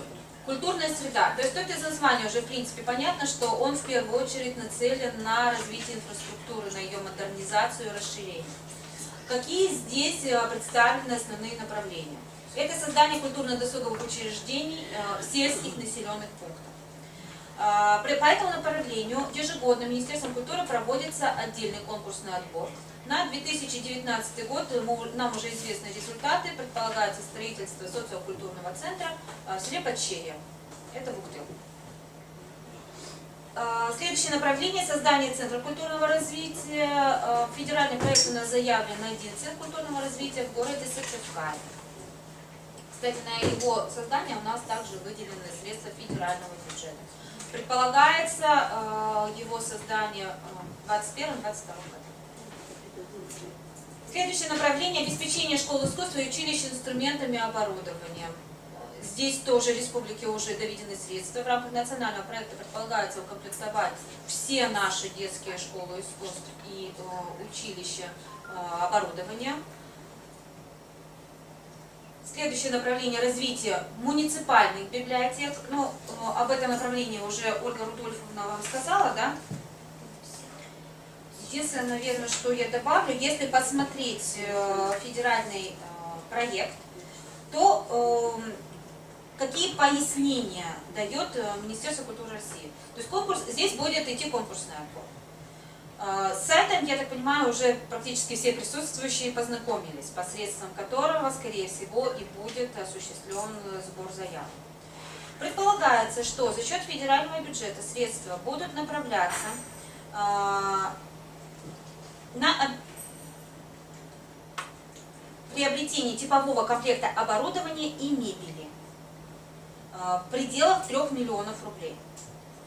За счет субъекта, да, консолидированные бюджеты, должно быть обеспечен ремонт помещений. И это только за счет бюджета, региональных бюджетов и местной квотации. Подключение к интернет-каналам и направление специалистов на обучение. То есть, в принципе, с федерального уровня средства выделяются только на оборудование и на мебель. Комплектование идет, по крайней мере, в пояснениях Минкультуры России за счет средств субъекта. Да. Вот, потому что пока правил не существует. Это все находится в разработке, и, по крайней мере, за это время уже несколько раз у нас менялась информация. То есть я вам зачитала с того паспорта, который был утвержден 24 октября на заседании в формате президента. По каждому направлению должны быть разработаны отдельные правила, где будут установлены четкие критерии, параметры того, на каких условиях, да, в каких объемах выделяются средства. Но вот это максимум того, что сегодня, какой информацией мы можем обладать, да, по этому направлению. Понятно, что окончательно мы все увидим в документах, которые на конкурсный отбор будут направлены. Единственное, мы должны понимать, что очень часто у нас выделяются, да, и мы должны будем в очень сжатые сроки, оперативно, скорее всего, представить соответствующие заявки. Потому что по тем направлениям, по которым уже нам подтвердили финансирование, у нас буквально нам давали меньше недели сроки на представление заявок. А иногда и день в день. Кто не успел, извините, тут опоздал.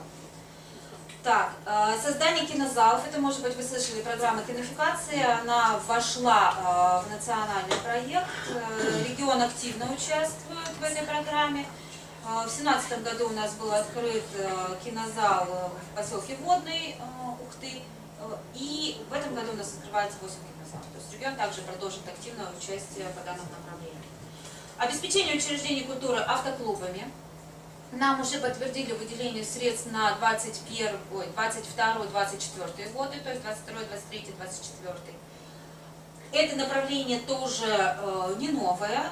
В этом году у нас Усть-Кулом уже за счет средств федерального бюджета приобрел первый автоклуб в республике. Он просто влился в национальный проект, это направление. Модернизация детских и кукольных театров. Здесь речь ведется только о существующих уже учреждениях. Но и еще одно новое направление, которое в том числе может коснуться библиотек, это реновация региональных и муниципальных учреждений. К сожалению, по этому направлению, кроме как названия, никакой больше информации нет. Единственное, на основе тех переговоров, которые вел Сергей Витальевич, выезжая уже неоднократно, да, в Москву по национальному проекту, мы понимаем, что как раз и на ВКС, которые Министерство культуры проводило, что здесь практически у нас подпадают все типы учреждений культуры, за исключением культурно-досуговых, потому что они выделены в отдельное направление. Ну и театр. Потому что тут речь вели и о детских школах искусств, что они смогут претендовать здесь на какие-то ремонты капитального, да, работы капитального характера. У нас есть уже договоренности предварительные, по крайней мере, по поводу ремонта Национального музея. По крайней мере, один из главных пилотов, да, так скажем, в этом направлении, который видит Министерство культуры, это проведение ремонтных работ в Национальном музее. Вот. Поэтому, когда выйдут правила, мы, конечно, в обязательном порядке их до вас доведем, потому что, скорее всего, в том числе это будет возможность и для муниципальных учреждений. Надеемся, что библиотека тоже. Но что будет в сухом остатке, как говорится, да, это вот посмотрим. Следующий проект. Творческие люди. Он как раз уже направлен на больше творческую составляющую, да, вовлечение граждан в творческие процессы и так далее. Какие здесь идут блоки? Это продвижение талантливой молодежи путем предоставления грантов, стипендий, проведения фестивалей и так далее. Предполагается достаточно широкий перечень разных грантов и конкурсов, в том числе на федеральном уровне. На уровне региона сохраняются те формы поддержки, которые сегодня существуют, гранты главы в сфере культуры и искусства. Со следующего года гранты у нас увеличиваются. То есть сегодня наша задача их сохранить по наименованию и все-таки проработать возможности увеличения их финансов. Но будут гранты на федеральном уровне, поэтому тоже отслеживайте, и вы точно так же сможете участвовать в конкурсах федерального уровня. Подготовка кадров для отрасли культуры. Предполагается в рамках национального проекта создание на федеральном уровне 15 центров подготовки и переподготовки кадров. Национальный проект предполагает, что субъекты будут направлять своих специалистов, да, работников именно в эти 15 центров. Пока мы не можем сказать, то есть у них предполагается постепенное создание, это не так, что в 2019 году сразу будет 15 центров. Там они идут, по-моему, 6, 9, и постепенно, в общем, к 2024 году их будет 15. Обеспечение доступа к шедеврам российской культуры посредством проведения выставок, масштабных фестивалей. Поддержка добровольнических движений в сфере культуры, об этом чуть позже мы с вами поговорим. И создание условий для укрепления гражданской идентичности. Вот здесь предполагается предоставление грантов для некоммерческих организаций. Было ряд уточнений, но тоже окончательно, кто сможет участвовать в этих формах субсидий, мы увидим, когда будет правило. Но из общения с Министерством культуры мы понимаем, что все-таки чаще всего под словами некоммерческие организации, в том числе подразумеваются и учреждения культуры. Да? То есть это не социально ориентированные некоммерческие организации, а именно некоммерческие организации. То есть это не уже. Ну и региональный проект «Цифровая культура».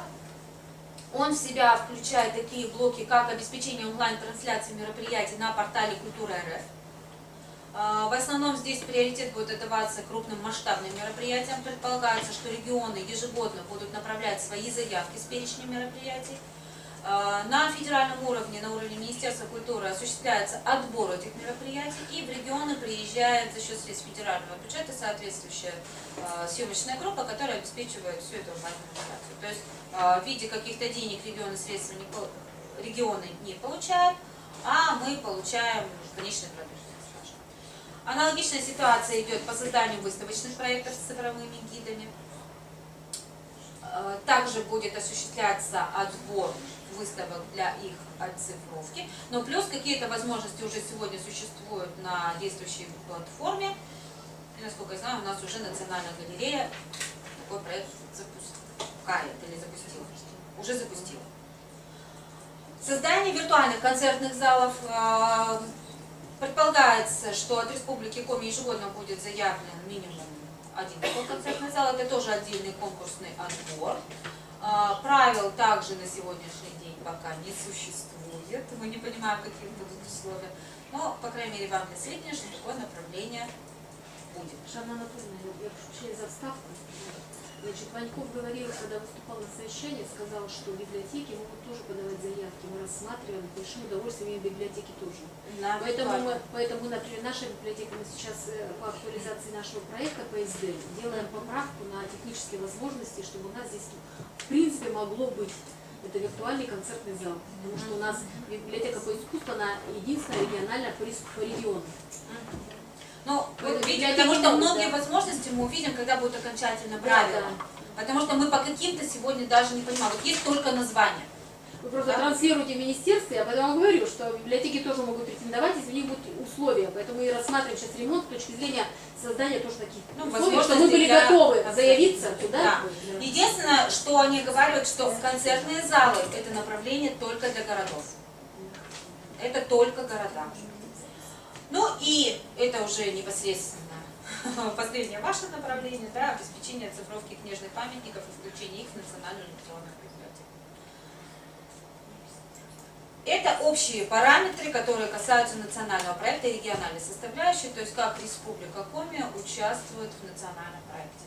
Теперь отдельно я сделала выдержки, да, то, что может непосредственно коснуться вашей деятельности.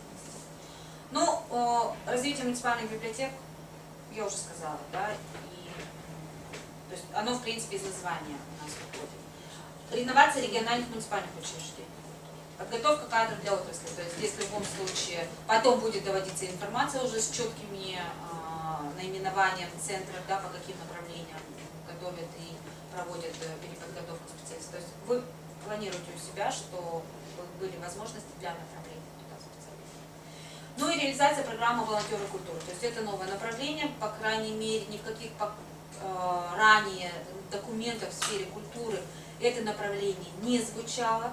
Предполагается, что в течение 2019 года, ну, скорее всего, это где-то будет в первой половине, Министерством культуры России будут разработаны рекомендации по ведению реестра добровольцев, по подходам, то есть расшифровка того, что закладывается в программу «Волонтеры культуры». В принципе, с волонтерами в сфере культуры мы работаем давно, да, то есть это не новое. Сейчас мы это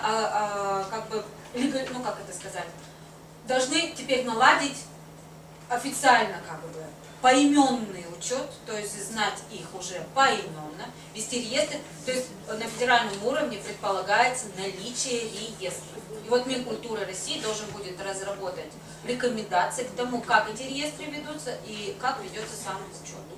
Потому что то, что идет вообще по добровольцам, мы уже выходили, уточняли, там нету разбивки, да, по общему учету добровольцев по сферам. Но вот нам задают четкие параметры, что мы в сфере культуры своих добровольцев должны будем выделить какой-то отдельный реестр. Вот. В общем, официально оформить наши отношения с добровольцами. Кратко я вам сказала, да? Ну и по обеспечению оцифровки тоже мы уже с вами поговорили. Ну и у нас добавятся виртуальные концертные залы, но это только для городов. Ну и, наверное, самый проблематичный вопрос, он касается практически всех видов культурной деятельности. Это обеспечение роста посещаемости учреждений культуры. Общий у нас 15%. По сегодняшним документам на основе тех переговоров, которые были проведены с Министерством культуры России и на основе поручений данных Сергеем Витальевичем, у нас по библиотекам рост посещений на сегодняшний день составляет 14%. Мы запустили мониторинг. То есть, может быть, кто-то из присутствующих в курсе, запустили буквально 3 недели тому назад, решили замерить, впервые мы так масштабно собираем информацию, замерить основные показатели развития отрасли. Мы готовимся к реализации национального проекта и действительно будут, никто с нас не снимает задачу по обеспечению роста посещаемости. И вот картинка, которая у нас сложилась, не всеми на сегодняшний день, 2 муниципальных образования у нас не заполнили данные, но я сделала выдержку, то есть только вот в пятницу завершилось заполнение на сервере данных по отраслевым показателям. Вот какая картинка, вот чисто для сведения, да, у нас складывается. Мы должны обеспечить к 2024 году 14% рост. Общая картинка по муниципальным, я обращу внимание, что это речь ведется только о муниципальном уровне, о муниципальных библиотеках, мы здесь не берем в расчет наши республиканские библиотеки. К 2024 году плановый, то, что вы у себя планируете, минус 27%. Даже начиная с 2018 года. 18 и 24 одинаково представлены. Картинка в разрезе муниципальных образований. Сыктывкар. На 2018 год, нулевое значение на уровне 2017-го, рост к 2024 году всего лишь 0,5%. В плановых значениях закладывается.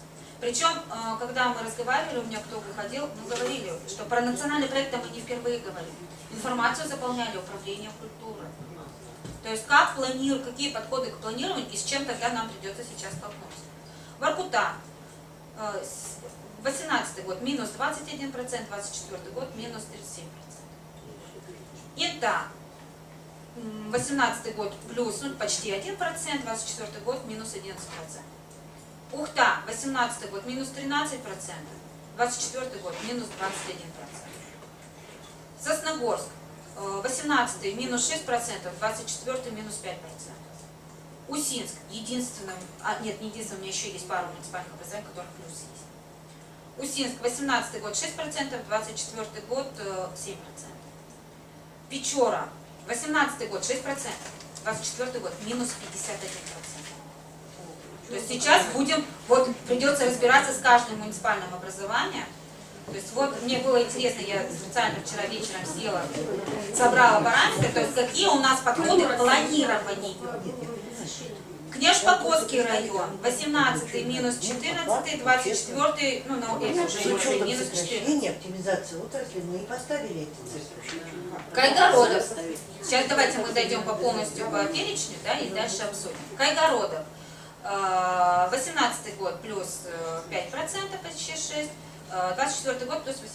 Они у нас единственные, кто выполняет поставленную задачу.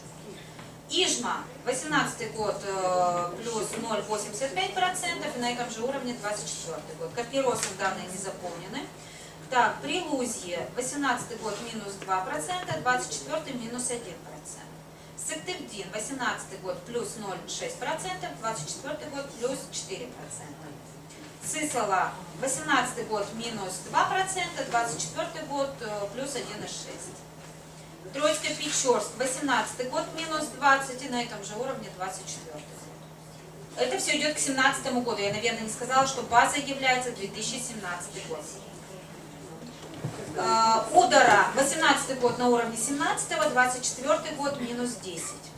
Усть-Вынь, 18 год минус 2%, 24 на этом же уровне.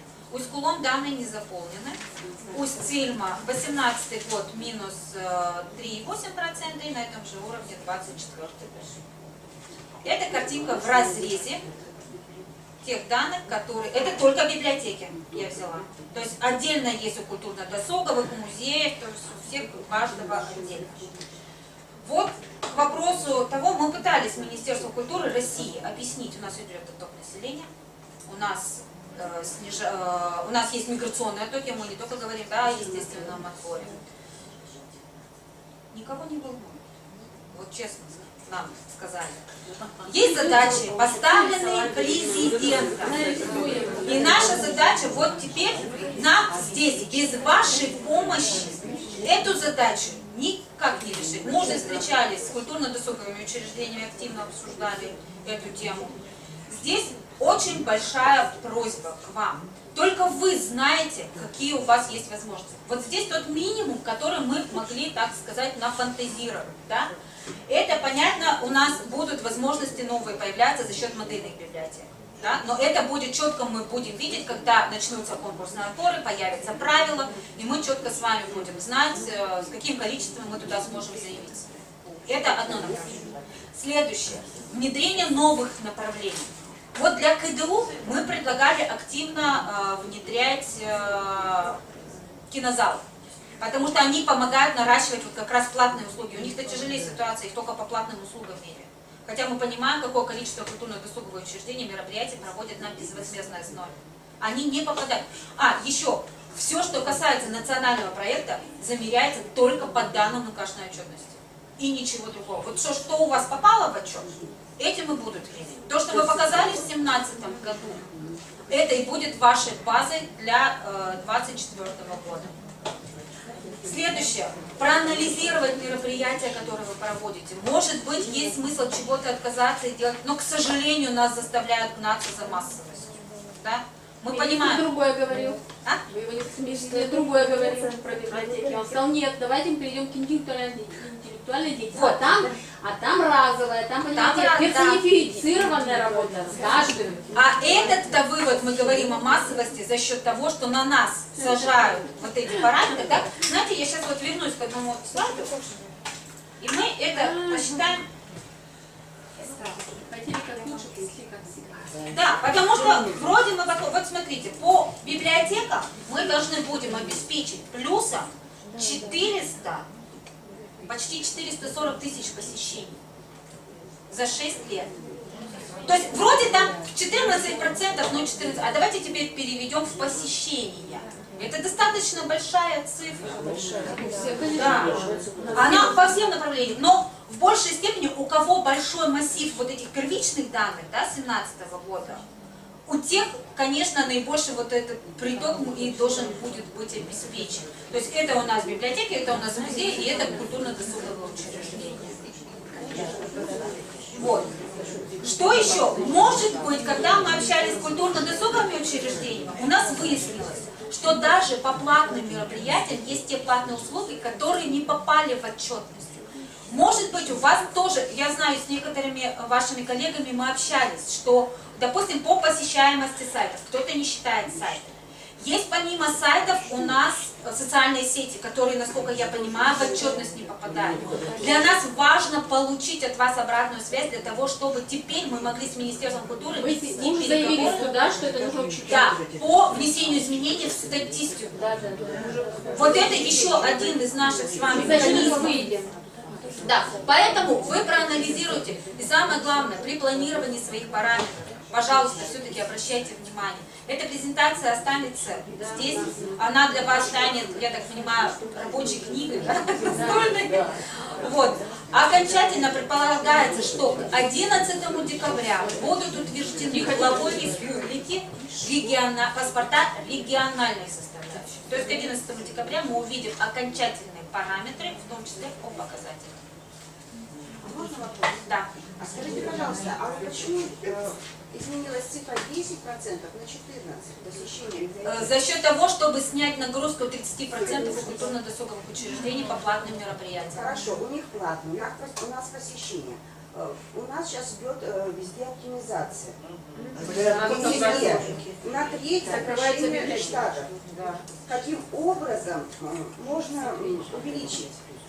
Мы пойдем, да, мы поищем 1-2%. Вот вы предлагаете, нам ведь от вас сейчас важно, для того, чтобы, единственное, не надо фантазировать, вот, да, мы должны находиться в современных реалиях. У нас у детских школ искусств, например, они должны обеспечить минимум 10% рост, у них очень тяжелая ситуация. Они говорят, они зажаты в среднесписочную численность. Для того, чтобы нам это обеспечить, нам нужно, дайте нам тогда возможность для увеличения вот этой дорожной карты до стольки-то человек. Предлагайте. Потому что сейчас 17 надо было брать отправную точку, когда прошла оптимизация. мы не будем обсуждать, какой год нужно брать за базовый. Это не нам решать, это решение было принято на федеральном уровне. 18-й год сегодня нельзя взять за базовый, потому что по нему статистика только появится в 2019 году. При разработке любых стратегических документов на год разработки берется предыдущий год по данной статистической отчетности.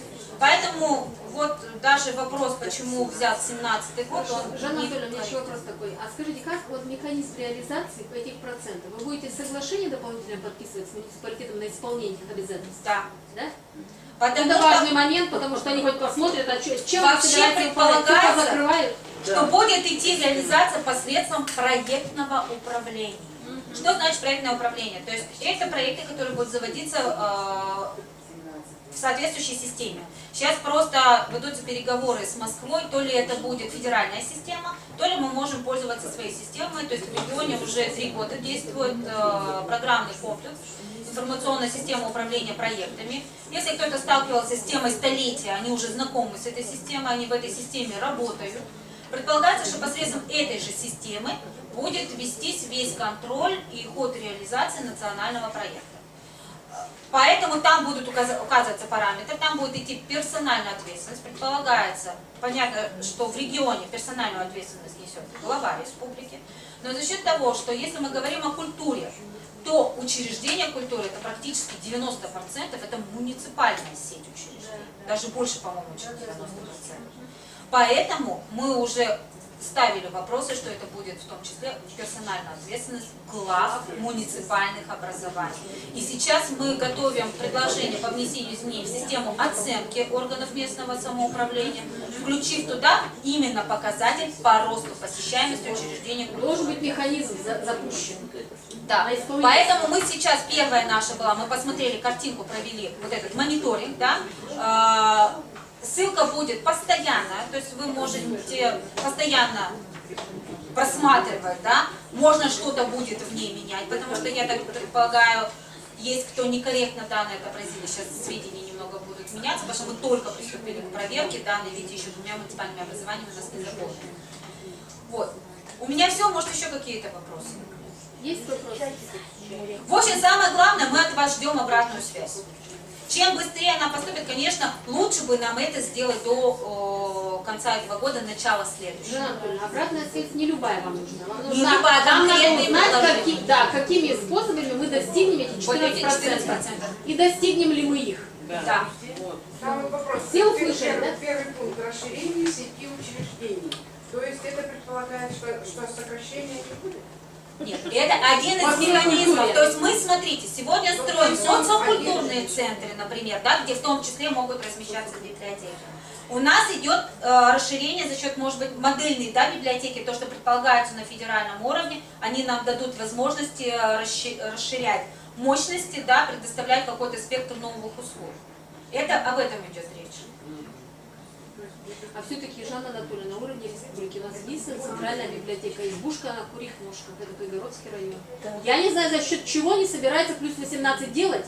У них показать в России какая-то избушка, это заплакать захочется всем. Поэтому если будете включать вот там, где в культуре есть все-таки реновация, Да. вот посмотрите по библиотекам, вот как бы многие претендовать так не могут, как Кайгородок центральная библиотека. Но понятно, в любом случае, когда будет идти реновация, то есть у нас уже осуществлялся сбор предложений от органов местного самоуправления, Ну, вы просто дальше будет определяться приоритетность. Вы просто Да? возьмите По на объекту. заметку, что по всей сети, вы можете даже не обратить на наше внимание, на нас, а вот ее не закроешь никогда, она должна быть по статусу, вообще по положению, а она вот такая. Все, коллеги? Жанна Анатольевна, еще вопрос. Вот по открытию новых моделей библиотек нового типа, вот как-то будет предварительно с главами обсуждаться этот вопрос? Готовы ли они выделить вот эти 2 миллиона? 23 ноября, то есть в эту пятницу, будет проводиться ВКС с главами муниципальных образований, где в том числе будет доведена информация по каждому национальному проекту. У нас выступили, уже Сергей Витальевич у нас выступал, то есть уже, по-моему, 2 ВКС было по этой теме. Вот. А вообще, когда у нас будет утвержден наш региональные все вот эти составляющие, потому что сейчас мы еще переговоры с Минкультом России ведем, вот то, что конечная наша точка, да, 11 декабря. После этого, в любом случае, мы начнем еще ВКС с муниципальными образованиями, в том числе по нашим. Сейчас они в формате Натальи Алексеевны проходят. Сейчас вы там еще же выставите Списки составляются потенциальных участников проекта. Вот, Ну, потенциальные участники проекта все муниципальные образования. Нет, списки, там есть вы видите условия. какое-то. Да, участие в есть, проекте. Да. А вот когда по модельным библиотекам, когда вы будете разговаривать с нашими главами, да, там в анкетировании стоит, что в библиотеке должно быть 4 ставки. Или 3. Но все равно 3-4, да? Потом четко там 3. Хорошо, пусть будет 3. Ладно, надо согласна. Но вот сейчас у нас в Кайгородском районе был последний этап оптимизации. Еще один, это не вернее, предпоследний в этом году. Там в библиотеках, где у нас по 2 специалиста, рекомендовано перейти на 1 специалиста. Вот как нам в 2019 году мы его пропускаем этот год, но до 24-го вполне могли бы некоторые библиотеки войти. Но сможем ли мы удержать эти ставки, если на нас давят сверху, мотивируя установками Министерства культуры и Минфина, что должна быть оптимизация в учреждениях? Ну, вот как раз установки Министерства культуры по поводу оптимизации. Не знаю. Вы Константина Михайловича не слушали. А? Вы Константина Михайловича не слушали. А. Вы не были у него на совещании, поэтому вы не знаете. То, что касается ВКС, конечно, там на ВКС, которые идут в формате Натальи Алексеевны с главами, отдельных подробностей навряд ли будут озвучиваться, да, вот в части количества ставок и так далее. Потому что эта проблема идет общеотраслевая, да, то есть учитывать это должна быть, если идет оптимизация, то она должна быть разумная, учитывающая те задачи и параметры, которые ставятся на федеральном уровне. Ну, как сказал президент, задача сложная, никто из нас не снимет эти задачи. Пытались их нам упростить, но, к сожалению, ну, хотя бы чуть проще стало с культурно-ресурсными учреждениями. Вот. Но то, что касается конкретных подробностей, когда уже будут выработаны все федеральные правила разработаны, они в обязательном порядке будут доведены не просто в управление культуры, а через глав муниципальных образований. Соответствующим закреплением, потому что когда будут отбираться, в том числе муниципальные образования, ну, пусть там по модельным библиотекам, да, там у каждого вида практически будет направление, они будут вводиться уже потом с персональными наименованиями конкретных муниципальных образований в проекте, то есть посредством системы проектного управления. Библиотека подходит по всем параметрам, допустим. Ну вот все подходит. Но денег в районе нет.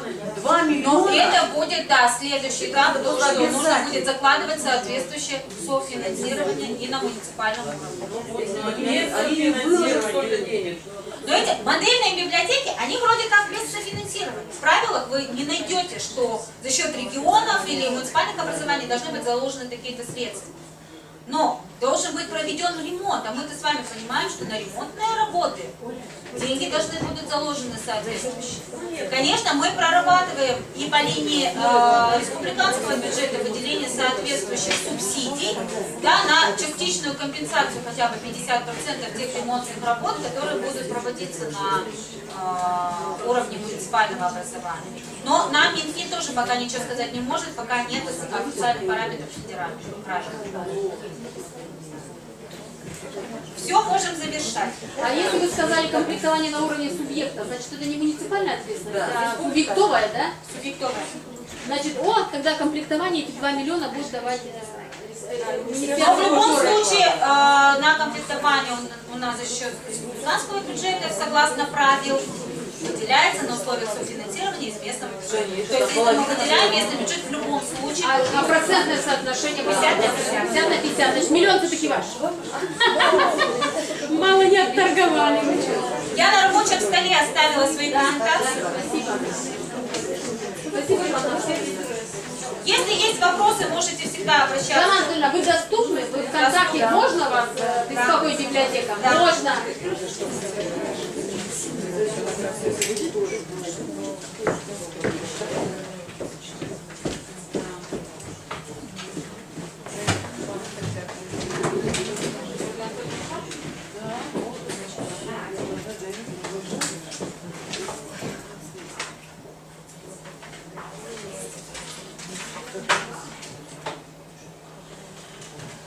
Добрый день, уважаемые коллеги, моя задача вновь возвратиться к нашему модельному стандарту,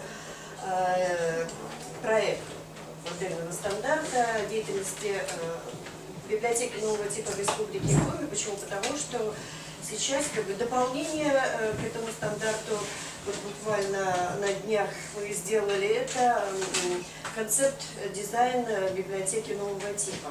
Но я возвращусь еще раз к этому нашему документу. Вот Ольга Рудольфовна сказала, что на уровне федерации будет предлагаться либо положение, либо стандарт модельной библиотеки нового типа.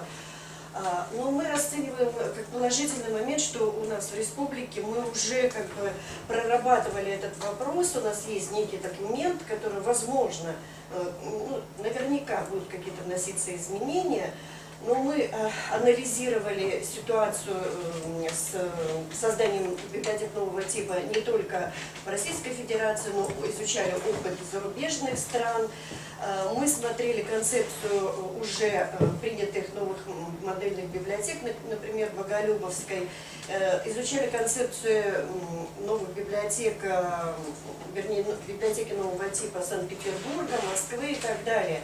То есть у нас уже был какой-то опыт, вернее, информация для того, чтобы наш документ разрабатывался. Я уже не буду повторяться, потому что очень много говорилось уже о нацпроекте «Культура», именно о стандарте. Вот здесь на слайде приведен структура нашего модельного стандарта. И главное, конечно же, вот в этом стандарте, это главный ориентир на пользователя. Клиентоориентированная стратегия развития и приоритетов. Конечно же, мы учли, вернее, разместили базовые условия создания библиотеки нового типа. Это модернизация всей системы библиотечного обслуживания, максимальное включение в цифровую среду, современный дизайн и зонирование библиотек. И, конечно же, главное условие успешной реализации проекта новой библиотеки – это ресурсное обеспечение. Это кадры, это информационные ресурсы, это материально-техническая база и информационные ресурсы, технологии. И в нашем стандарте у нас предложен алгоритм действий и последовательность действий при реализации вот такого проекта.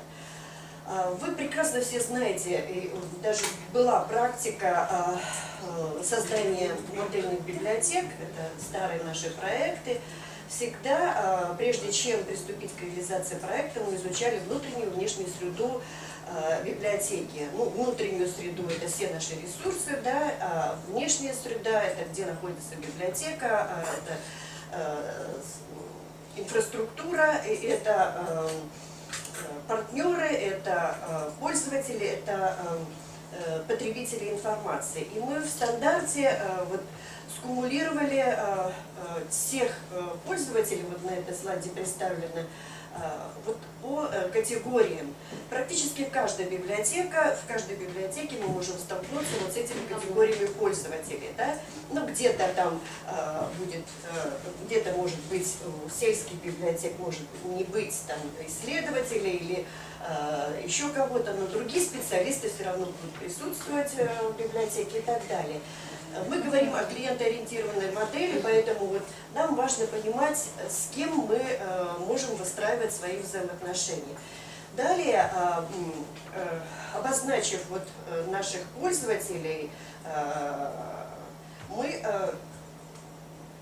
в модельном стандарте, в стандарте модельной библиотеки обозначили и как бы, понимая, что хочет пользователь тот или иной, мы примерно определили ожидания. Здесь просто ожидания пользователей. Здесь примерно только некоторые моменты обозначены, да, вернее, ожидания жителей и потенциальных и реальных пользователей. В модельном стандарте представлено более развернуто вот эти ожидания. И далее мы в модельном стандарте определили приоритеты развития библиотек. Мы их тоже компоновали, укрупнили и выделили 3 приоритета. Возможно, если вы будете тоже делать какие-то стратегические документы, а вы их, ну, я думаю, обязаны сделать при подготовке проекта новой модельной библиотеки, вы можете как бы еще, ну, может быть, раздробить, что ли, разделить какие-то приоритеты, очень важные именно для вашего сообщества, для вашего региона или местного сообщества. Вот вы вспомните, кто был в Петербурге на школе директоров, особенно показательны были примеры Красногвардейской ЦБС. Да? Вот мы посетили 3 библиотеки, это библиотека Гоголя, библиотека Город, ну, вот эти 4, да, но показательны, на мой взгляд, 3. Библиотека Детская Город и Ржевка.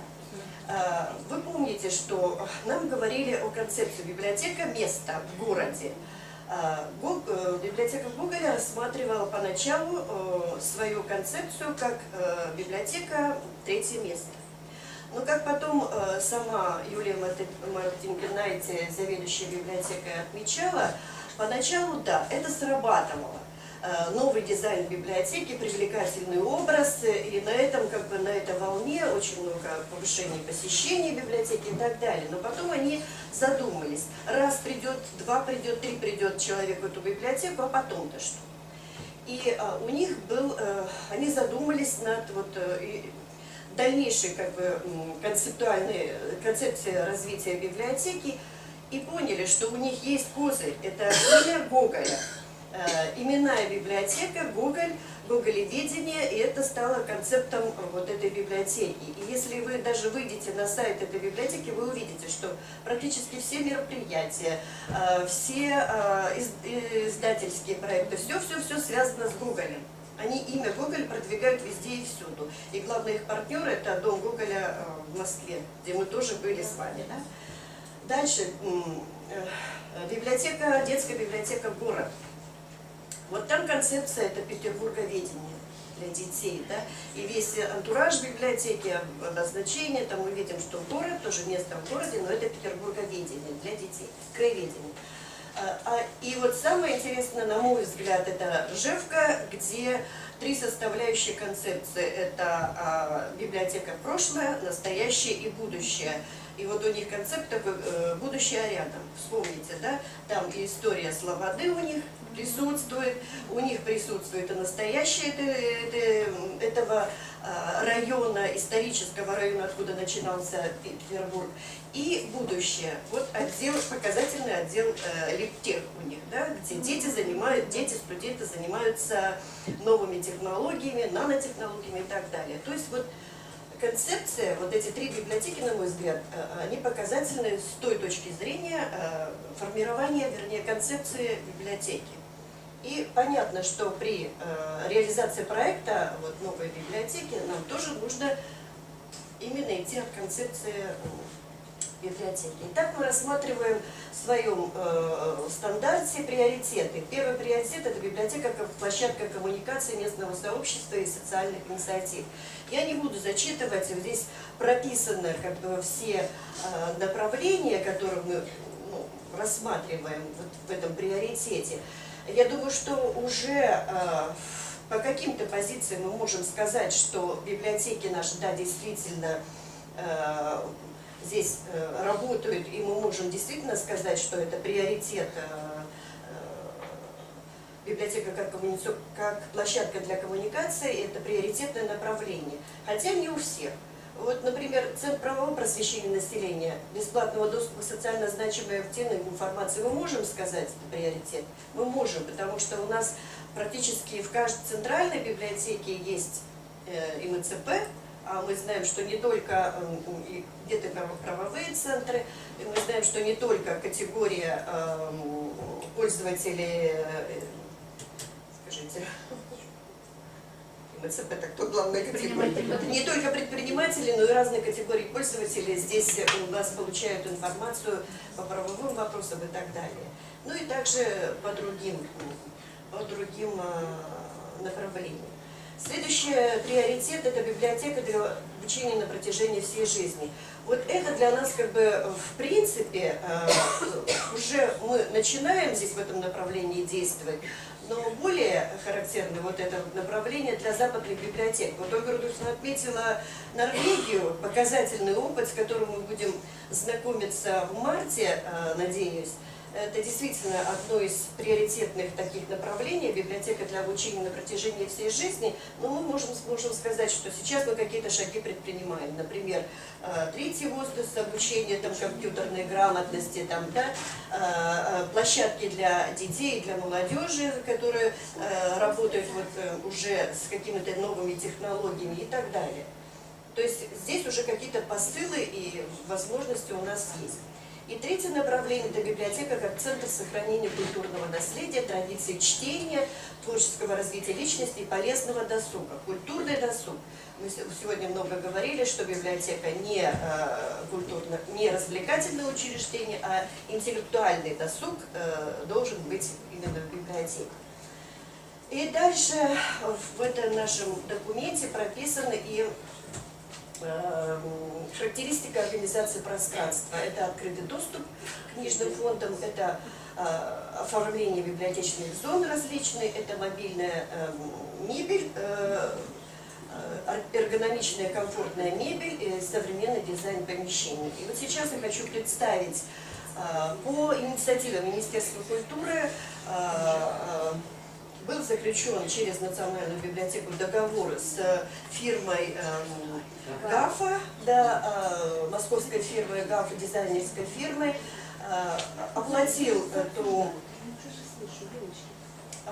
этот проект компания «Транснефть», с которой министерство договорилось о финансовой поддержке. Вот. И что получилось, то получилось. Мы сейчас вам представим. Сейчас, подождите, сейчас, отдельно уже издам так.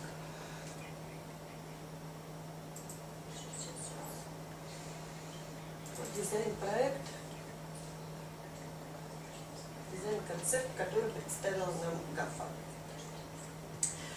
Вы, наверное, знакомы с дизайн-проектами подмосковных библиотек, во всяком случае их видели. Вот, собственно говоря, эти проекты готовила эта фирма ГАФа. И то, что мы получили, это получили практически слепок из тех проектов, которые готовились на Химки или Одинцово, Подмосковье. Но мы попытались проработать вместе с этой фирмой ГАФ и свои предложения дать. И вот их условие было: дайте нам схемы и площадь, схемы библиотек 50-60 квадратных метров и 200 квадратных метров. Мы дали, и они выбрали вот для этого Нювчем, библиотеку Нювчева, Сыктывдин, и филиал в орбите Сыктывкарской ЦБС, где 200 квадратных метров. Вот мы, то, что мы представляем, это не обязательно вот именно для конкретной библиотеки концепт-дизайн. Вы можете сами использовать какие-то концептуальные моменты из этих дизайнерских проектов. Мы что учитывали, предлагали дизайнерской фирме? Обычно 50 квадратных метров – это одна комната, да, у библиотек. У нас очень много таких библиотек в республике, и что именно мы хотели увидеть? Мы хотели увидеть хотя бы краеведческий уголок, да, как-то обозначен был детский уголок, поскольку детская зона, поскольку дети тоже основная категория.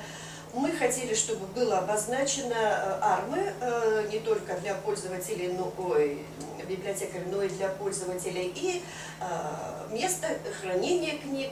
Также условие у нас было, чтобы как-то обозначен был наш принадлежность к нашему региону, к республике Коми, да, и место хранения книг, чтобы все уместилось вот в эту маленькую комнату, маленькую библиотечку.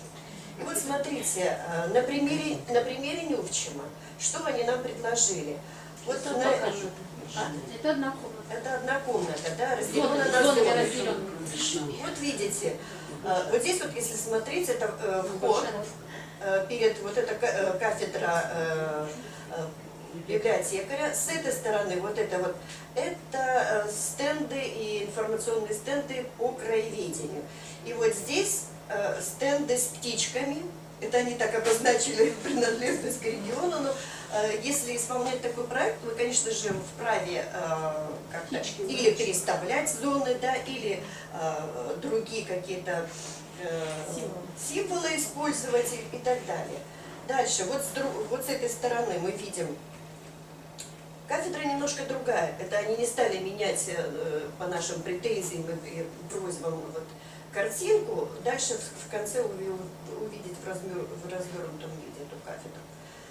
Итак, вот здесь стеллажи, передвигающиеся на колесиках, которые можно использовать для демонстрации краеведческих изданий или краеведческий уголок, так называемый. Дальше, вот это входная зона, вы видите, немножко развернутое место для библиотекаря. Здесь информационный стенд, здесь раздевалка и экспозиционные стенды там для по краеведению. Вот это детская зона. Абсолютно вот эта мебель вся, она трансформер, она складывается. И вот дальше, вот здесь посмотрите, вот этот шкафчик, вот этот стол белый, он складывается, укладывается в этот шкаф. Здесь ящички с играми, и попросили сделать для наглядности стеллаж с литературой. Дальше, так, еще возвратимся. Значит, детская зона оборудована, может быть, вот такой стеной, мелованной стеной, на которой можно или объявление, или конкурс рисунков, все что угодно делать. Они очень популярны, мы видели их в Боголюбово, мы видели их тоже в Гоголевке, мы видим их в кафе, да. Вот эта стена, она может использоваться для разных дел, да. Попросили также представить на этой стене рейлинги, демонстрационную зону. Здесь можно или фотографии, или рисунки, или картины демонстрировать. Вот это такая стена с зверюшками. Опять же, мы попросили, чтобы хотя бы какой-то был региональный концепт. Вот они сделали мишек, оленей, там, рыбок и так далее. Но это фантазии, может быть, наших дизайнеров, но по-другому можно представить, если мы будем свой проект делать. Вот это читальный зал и пользовательские места, автоматизированные пользовательские места. Обращаю ваше внимание, здесь стеллажи до потолка, но и лесенки, но, как мы знаем, по ГОСТам просто-напросто, во-первых, неудобно, во-вторых, с точки зрения безопасности такие стеллажи, они тоже, их нельзя делать. Но это на усмотрение как бы библиотеки, потому что мы видели проекты, где именно стеллажи до потолка. И здесь очень наглядно показано световое освещение библиотеки. Они сделали акцент на свете. Вы видите вот очень большие лампы и еще дополнительное освещение по бокам. С другого ракурса еще. И вот уже здесь обозначение, где что. Весь детский уголок, он трансформер. Его можно передвигать, двигать, складывать, убирать и так далее. Со всех сторон. И теперь два слова еще о модели библиотеки 200 квадратных метров. А там сколько было внучных метров? Там 50. 50, да. Здесь 200 метров. Это пример. Вы можете по-любому трансформировать пространство. Опять же, это пример. Базовая модель. Базовая модель, да. Вот эта буква «Б», коллеги, это уже вот мы, они по-другому там представляли, как бы, как это называется? Логотип, не логотип, а вот это вот место, да, обозначение, что это за библиотека. Но нам не понравилось. Но вот это вот букву «Б» сделал наш художник, хотя немножко по цветовой гамме здесь не подходит. Но цветовую гамму можно и привести в соответствие. Да? Здесь коридор представлен, и оформление стен то же самое, рейлинги можно здесь использовать для демонстрационных, для демонстрации. Да? Вот это коворкинг-зона, тоже вся мебель трансформер. И вот эти стульчики, они могут друг друга складываться, столы складываться и убираться. Опять же, здесь они так любят большие высокие стеллажи, но вы сами понимаете, что можете делать совершенно другой вариант. С разных ракурсов этот коворкинг-центр. Те же самые стеллажи на колесиках, вот малые стеллажи. Зона окна тоже может быть занята, это тоже может быть как зона для пользователей.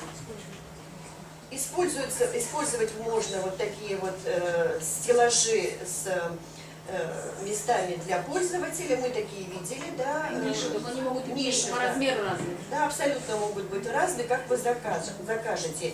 И абсолютно разные могут быть вот эти стеллажи, потому что там могут быть полочки для демонстрации, могут для экспозиции сделаны быть, именно как наши, да, обычные с наклоном полочки, либо это стеллажи обычные для хранения для книг. Вот как раз ниши в окнах тоже заняты, это место, автоматизированное место для пользователей.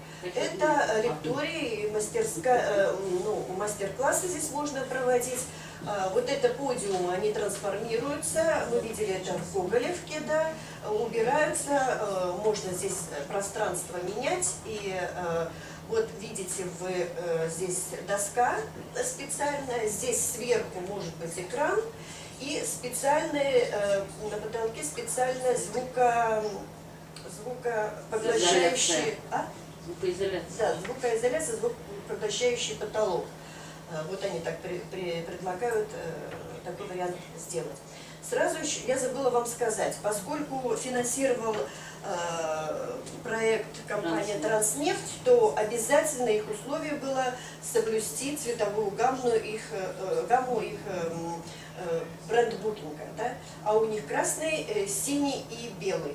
Поэтому вот вы видите, в дизайн-проекте присутствуют три цвета здесь основные. И кроме того, их требования Транснефти, это чтобы где-то в каком-то месте логотип этой Транснефти обязательно присутствовал. В последних слайдах я вам покажу вариации. Вот здесь вот как раз вариант более удобоваримый, это место библиотекаря. Вы видите, здесь кафедра пониже, открытие. В принципе, вот этот вариант, он более приемлем для нас, маленьких, особенно библиотекарей.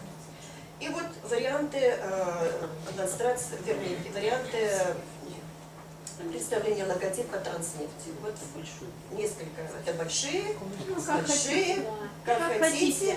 Вот это маленькие, такой спокойненький вариант. Дальше вот здесь на последних слайдах представлены встроенный рольшторм. Это штор. Это вот, возможные вариации оформления стеллажей нашими какими-то кривическими такими штучками, шкафы, стеллажи, возможные вариации различные. Да, и модульная концепция мебели также здесь представлена.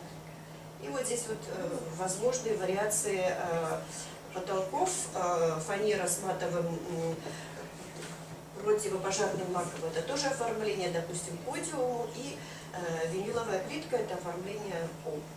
Вот такой как бы проект. Так, коллеги, я возвращаюсь опять быстренько к нашему стандарту, еще раз просто, где мы остановились, скажу.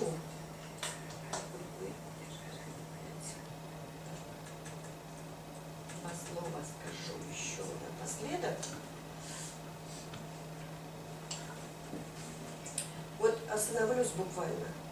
В нашем модельном стандарте приведены, приложением идет оснащение техническим и технологическим оборудованием. Конечно, там могут быть какие-то изменения, там не все подряд можно применять, но вы смотрите, как приложение, как возможность употребления этого и применения, это можно использовать. Еще на одном моменте остановлюсь. Вот кадровый потенциал, многообразие компетенций. Здесь на слайде представлены буквально несколько позиций. На самом деле очень много требований к кадрам сейчас предъявляется.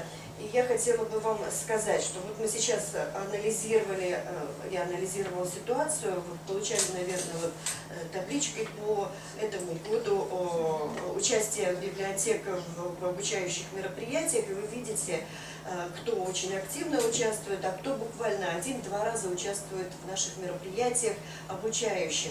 Я, конечно, понимаю все, что финансовые сложности определенные, но есть какие-то моменты, у нас есть и дистанционные формы общения, да, и обучения, поэтому я думаю, что здесь вам карты в руки. Это во-первых. Во-вторых, анализируя в прошлом году ваши отчеты, мы увидели, что практически у единиц ЦПС есть программы непрерывного образования или повышения квалификации. Это буквально я могу назвать по пальцам ЦПС.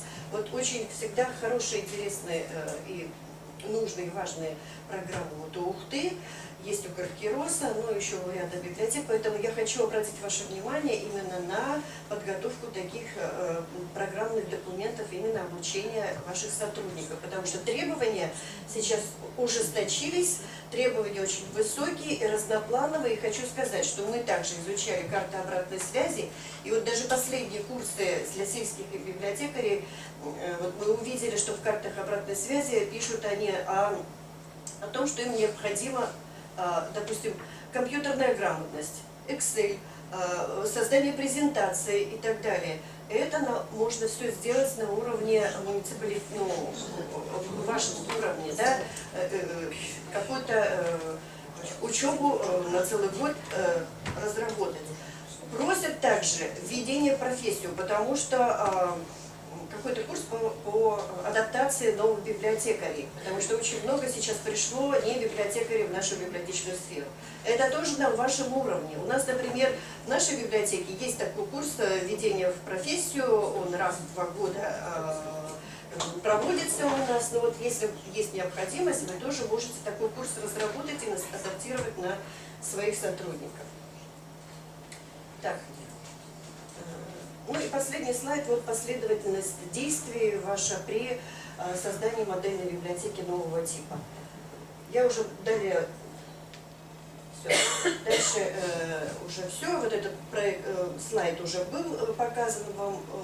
Мы думаем, что вот все-таки в этом году у нас завершится проект с Центральной библиотекой Сыктывкара. Это будет показано, 19 год, и что это будет уже как возможность показать уже на нашей территории модель, новую модель библиотеки, современной библиотеки. И мы надеемся, что вот вы активно заявитесь, а уже у меня 11 библиотек, по моей табличке, которые, возможно, будут претендовать на участие в проекте, в нацпроекте «Культура» на 19 год, если все сложится. Все, спасибо за внимание.